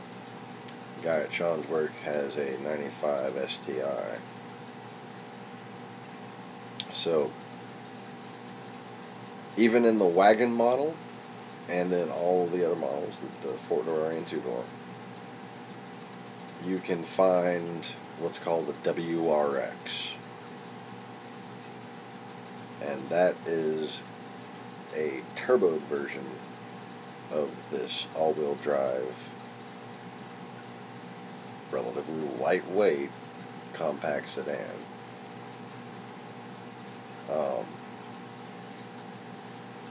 With, you know, I mean, some of them come with like power, luxurious, nice interior features, right? Some of them come with sunroofs, even the wagon with a sunroof. Wagon with a sunroof. That's fucking nice.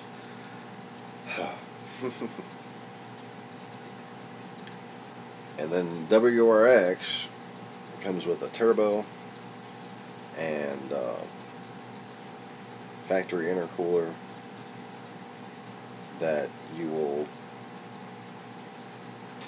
note the location of when you see a WRX, because like its even faster cousin that's not available in a wagon, at least I don't think during this year, I think 94, 95 it was, or 95, 96 it was, but I'm pretty sure the STI never, yeah, I'm going with that. I'm pretty sure the STI never came in a wagon, but could be found in a sedan through a couple years. But was usually made just as a coupe, okay, just a two-door. And it would have, back then, 276 horsepower, which was the legal limit for horsepower in Japan. Later to be upgraded to, I think, up to 305 horsepower last I checked, for the newer ones.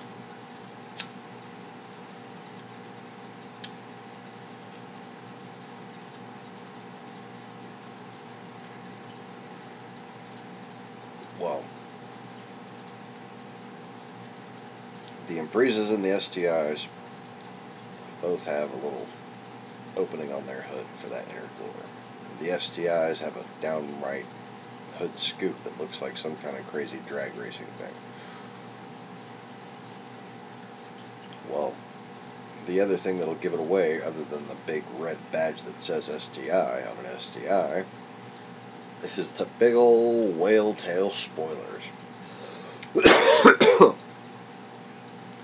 You can get a pretty good looking spoiler from the factory for your Impreza that I believe is made by Wings West or something like that.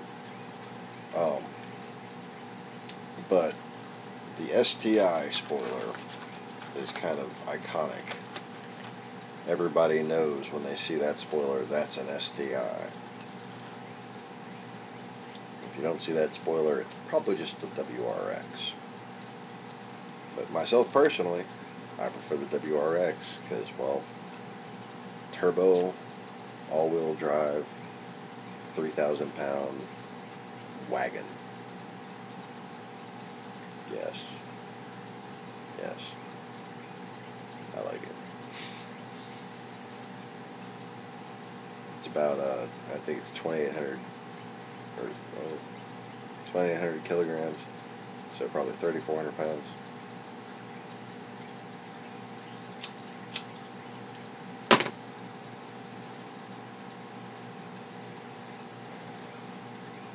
Nothing wrong with that. It's a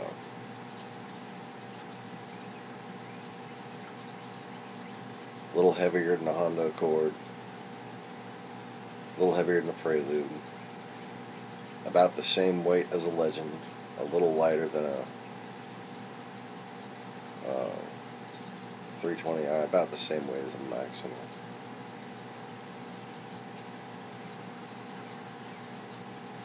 It's got all-wheel drive. Doesn't really look as good. There's not as much you can do with it. But just the way it is. No engine swaps, nothing necessary. What you want to do with that car if you get it is just restore it. Restore it, restore it. Don't modify it. Don't try to get a little more boost out of the... No. The best performance you can get will be just by revitalizing that engine, restoring the compression, replacing the rings if you got the audacity.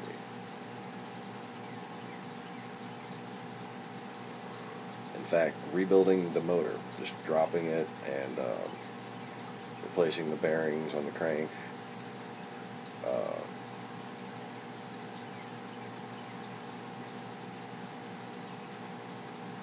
I would even consider having it balanced and blueprinted. Be worth doing. And you know, that to a lot of people sounds like crazy talk, but the more you can get a motor to run smoothly on the inside, the longer all of the parts are going to last. Okay, so if I'm going to tear down something and restore it and make it last a long time, and this is not something that's done, okay, but this is something I was planning for, you know, if I was going to make a business of doing this right here. Here are these cars, we can now restore them, we're going to sell them, they can be fully insured, boom, okay? We're going to sell them with maintenance contracts even.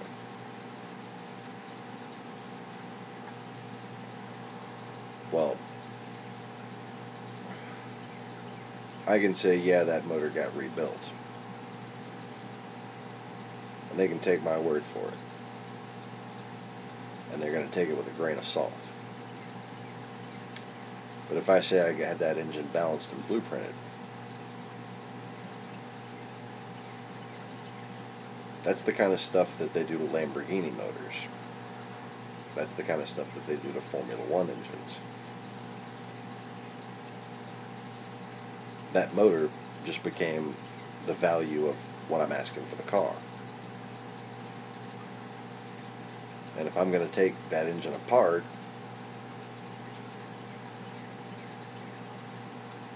I want what I put back together to be perfect.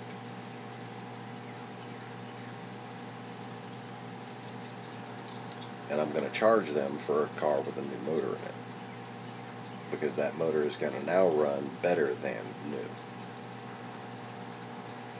Oil pump is going to be cleaned out. It's going to have new bearings in it. Water pump's going to be replaced with an OEM water pump. Every moving part is going to be serviced or replaced. New Gates racing timing belt. New Gates hoses.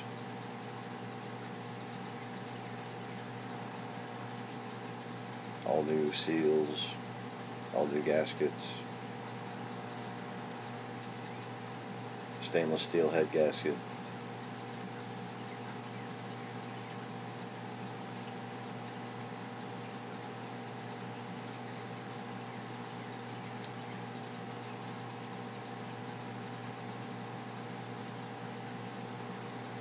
And now, instead of a used car that's in good condition, that's a restored car. Let me sit back up straight before I get back on camera. Okay. So,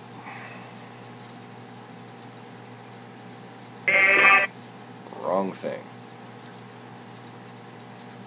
This car here.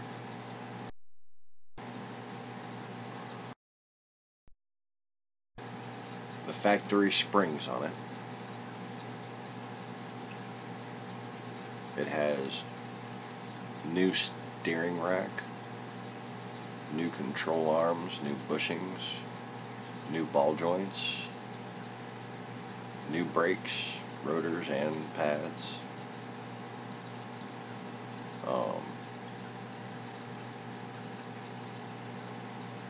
I still need to do a disc brake conversion on the rear.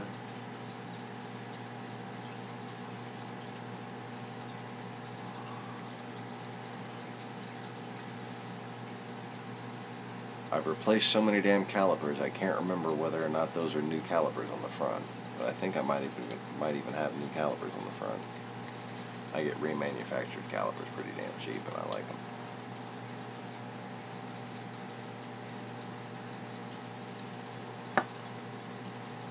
New exhaust, new catalytic converter, all new sensors, hose, belt, water pump.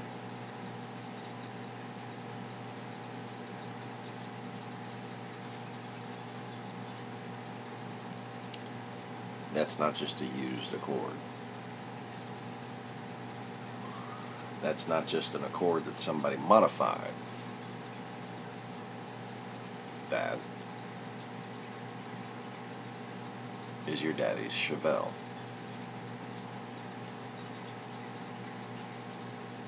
That is your uncle's Pontiac. That is the new antique classic cruisers of my generation.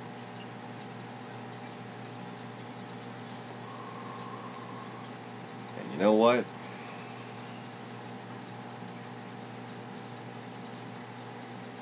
For a little old granny car, I think mine looks pretty good. And I think you ought to go find yourself a little old granny car and see what you can do to it. Because as long as you keep it period correct, you're building value. As long as you make factory style modifications.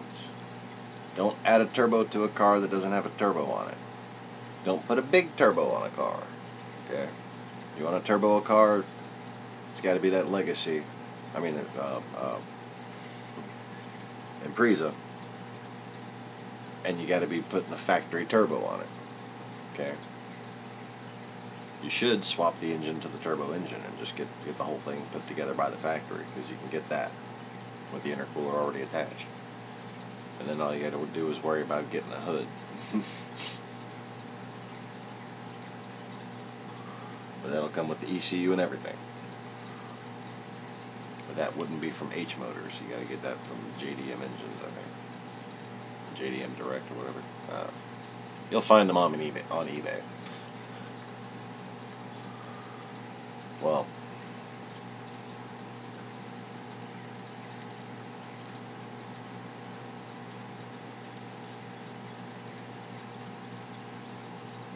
these cars here,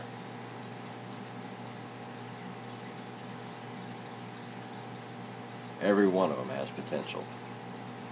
See, there's one that somebody's keeping right now. There's one in factory condition. The other one was modified. That Maxima was a little bit modified. Looked like he had it lowered and had some rims on it. Don't do that. I mean, you can. If you do it as quick struts. Okay?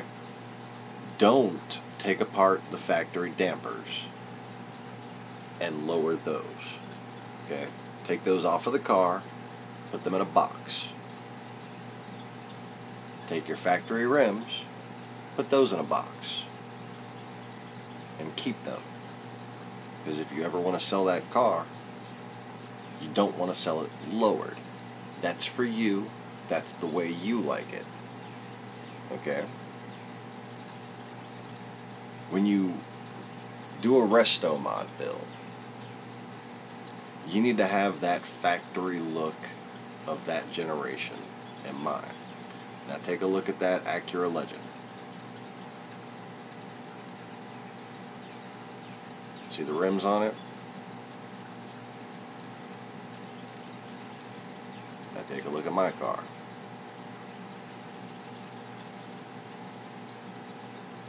Those aren't from a 93 Legend. 93 Legend is a 5-lug car.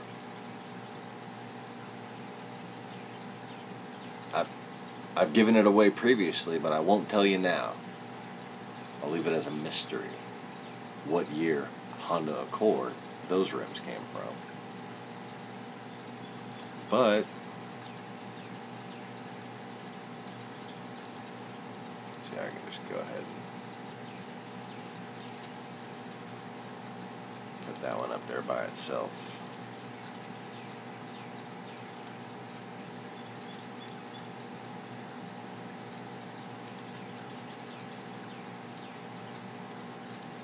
can see the similarities.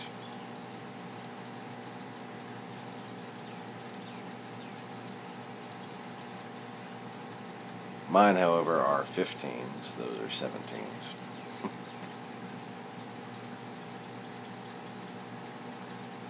You can see it's got the front lip that evens out the body line with the ground effects on the side.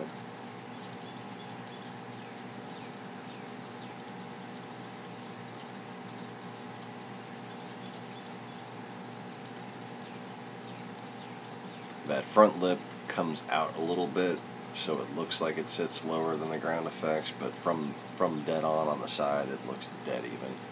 And it's just, it creates one line that flows all the way down the side of the car, just like that one does. Now, on the hood, obviously,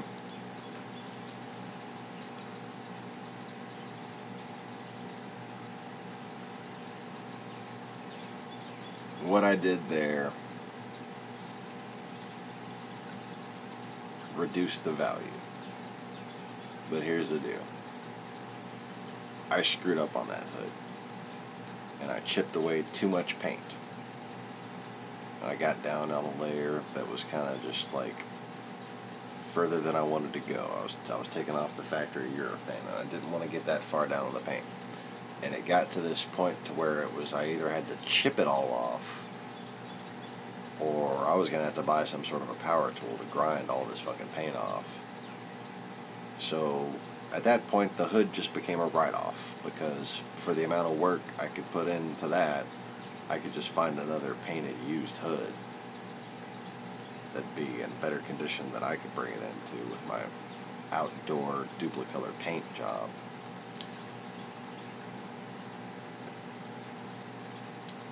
So, to make the best of it, I modified it.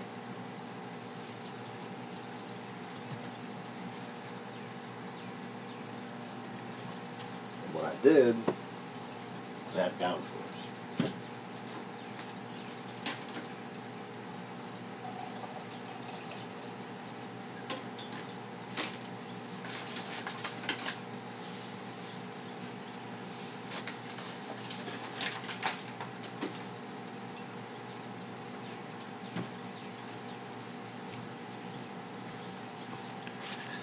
I took a tile chisel and a wheel cutter from a Dremel tool,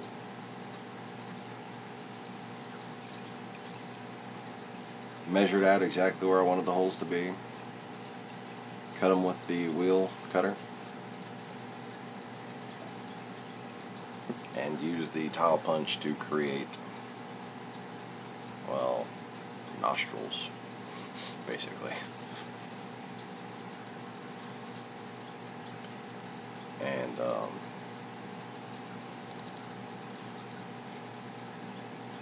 well, you can find more details on that on the Honda Big Block restoration video.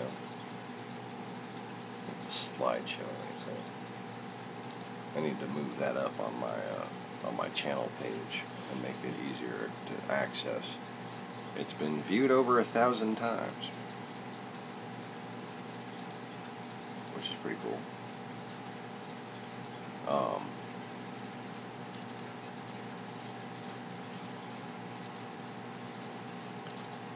But I think, no wait,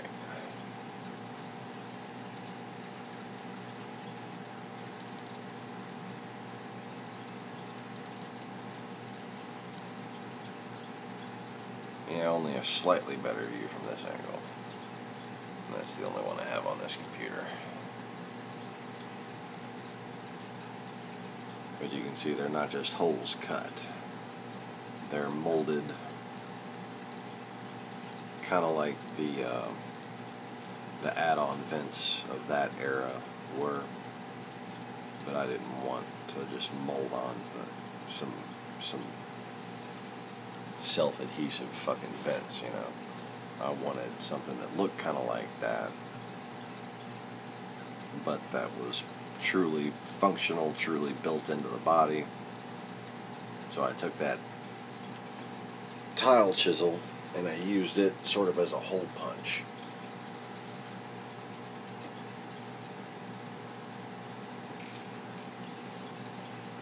And I used its flat angled surface to raise the top of the nostrils in the front and to lower them down to scoop up air from behind my radiator in the back.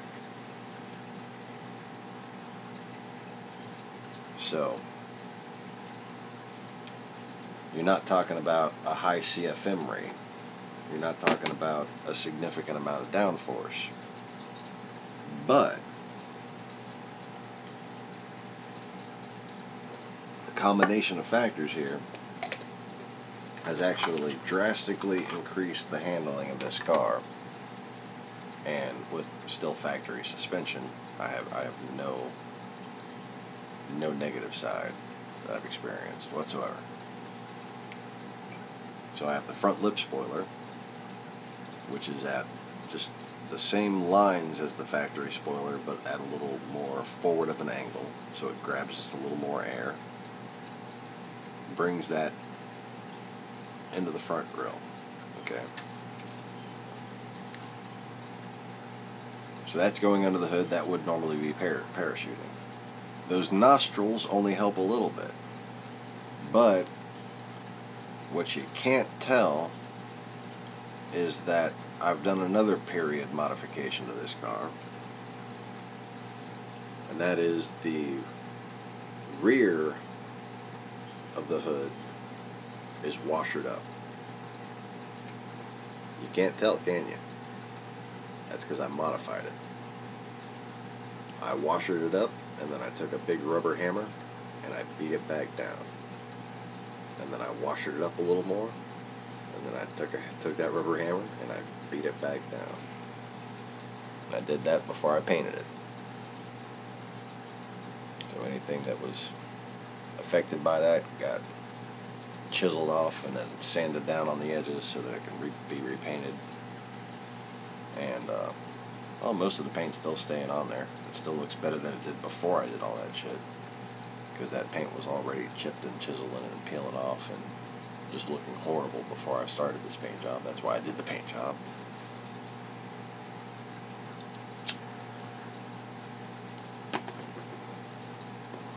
But it, you know, it looked how you would expect a 93 Honda that's been sitting out in the sun all day to look.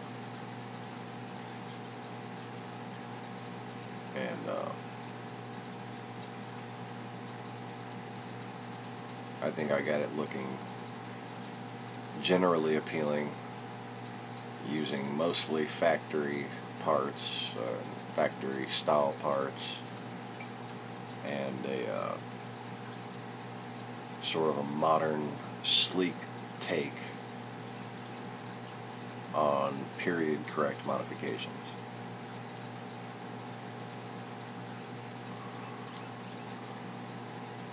And yeah, that's my little ride, and that's why I love it. But there are quite a few to choose from, quite a few that I didn't mention, but I thought long and hard about it. I considered a lot of different vehicles, and as far as the cost of the parts to bring them up to standard, the overall performance and safety of these vehicles, they're all relatively safe vehicles, especially for their time.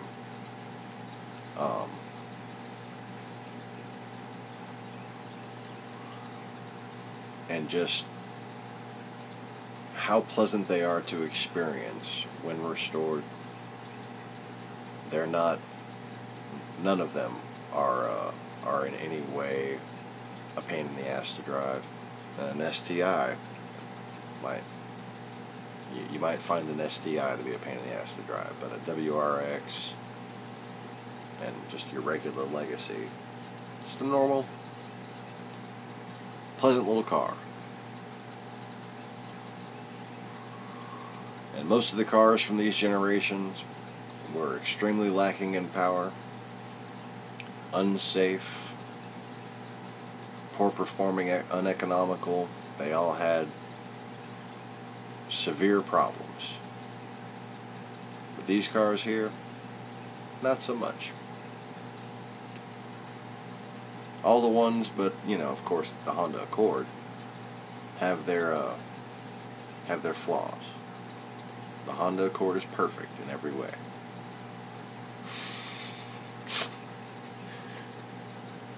But you know, even the Legend doesn't get that good of gas mileage, a little too heavy. Makes up for it in luxuriousness and, well, that highway power. Oh, doesn't even feel like you're going anywhere. It's like, ooh, 90. Okay. That's what that VTEC V6 does. I think anybody who gets one of these cars in bad condition is not going to regret bringing it up to spec. And if you can get a good deal on one in good condition, you better take it. Because from this point on, these cars are going to go up in value the same way those classics in the 70s and 60s did before them. The same way a few cars in the 80s are going up. But most of the 90s and almost all of the 80s was plagued by cars that were not at this level of quality here. These are the gems, the diamonds in the rough, if you will. The ones that stand out,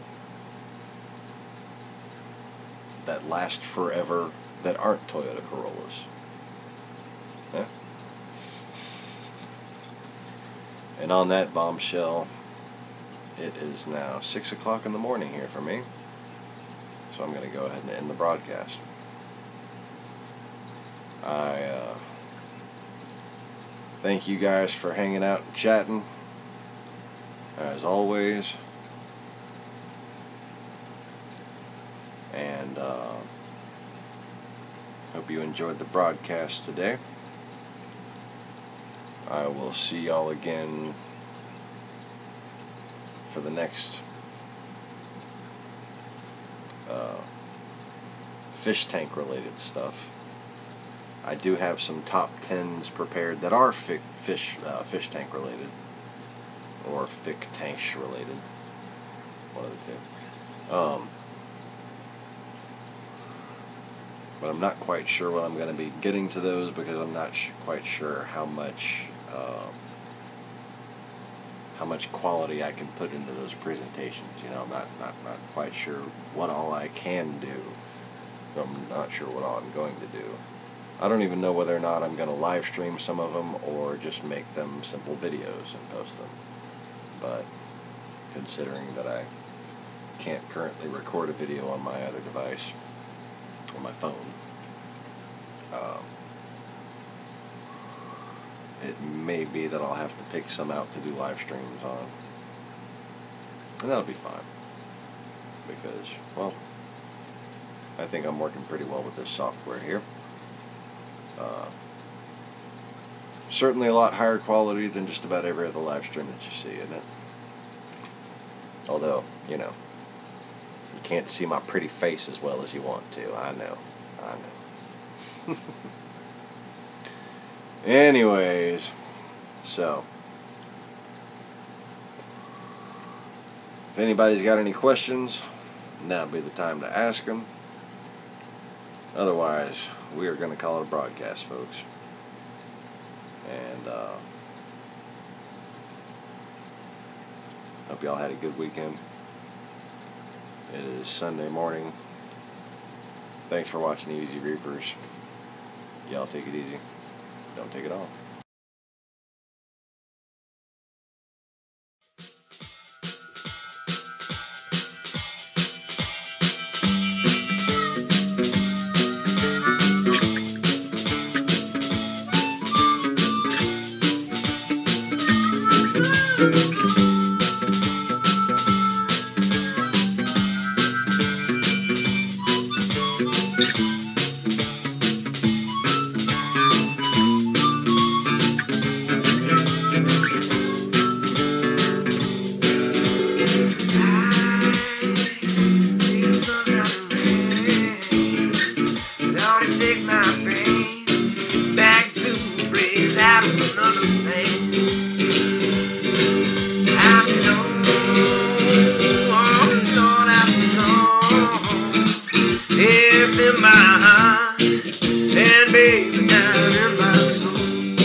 I know I gotta keep you by my side till the day I die. 'Cause baby, ecstasy is in my hand. Oh, when I'm holding yours in mine and walking in the sand. Oh, baby, you know it's fine. Oh, now you done and piss me off. You ain't done something you shouldn't have done. Baby, I'm mad. I'm going on. Oh, I'm going on.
I can't take it no more.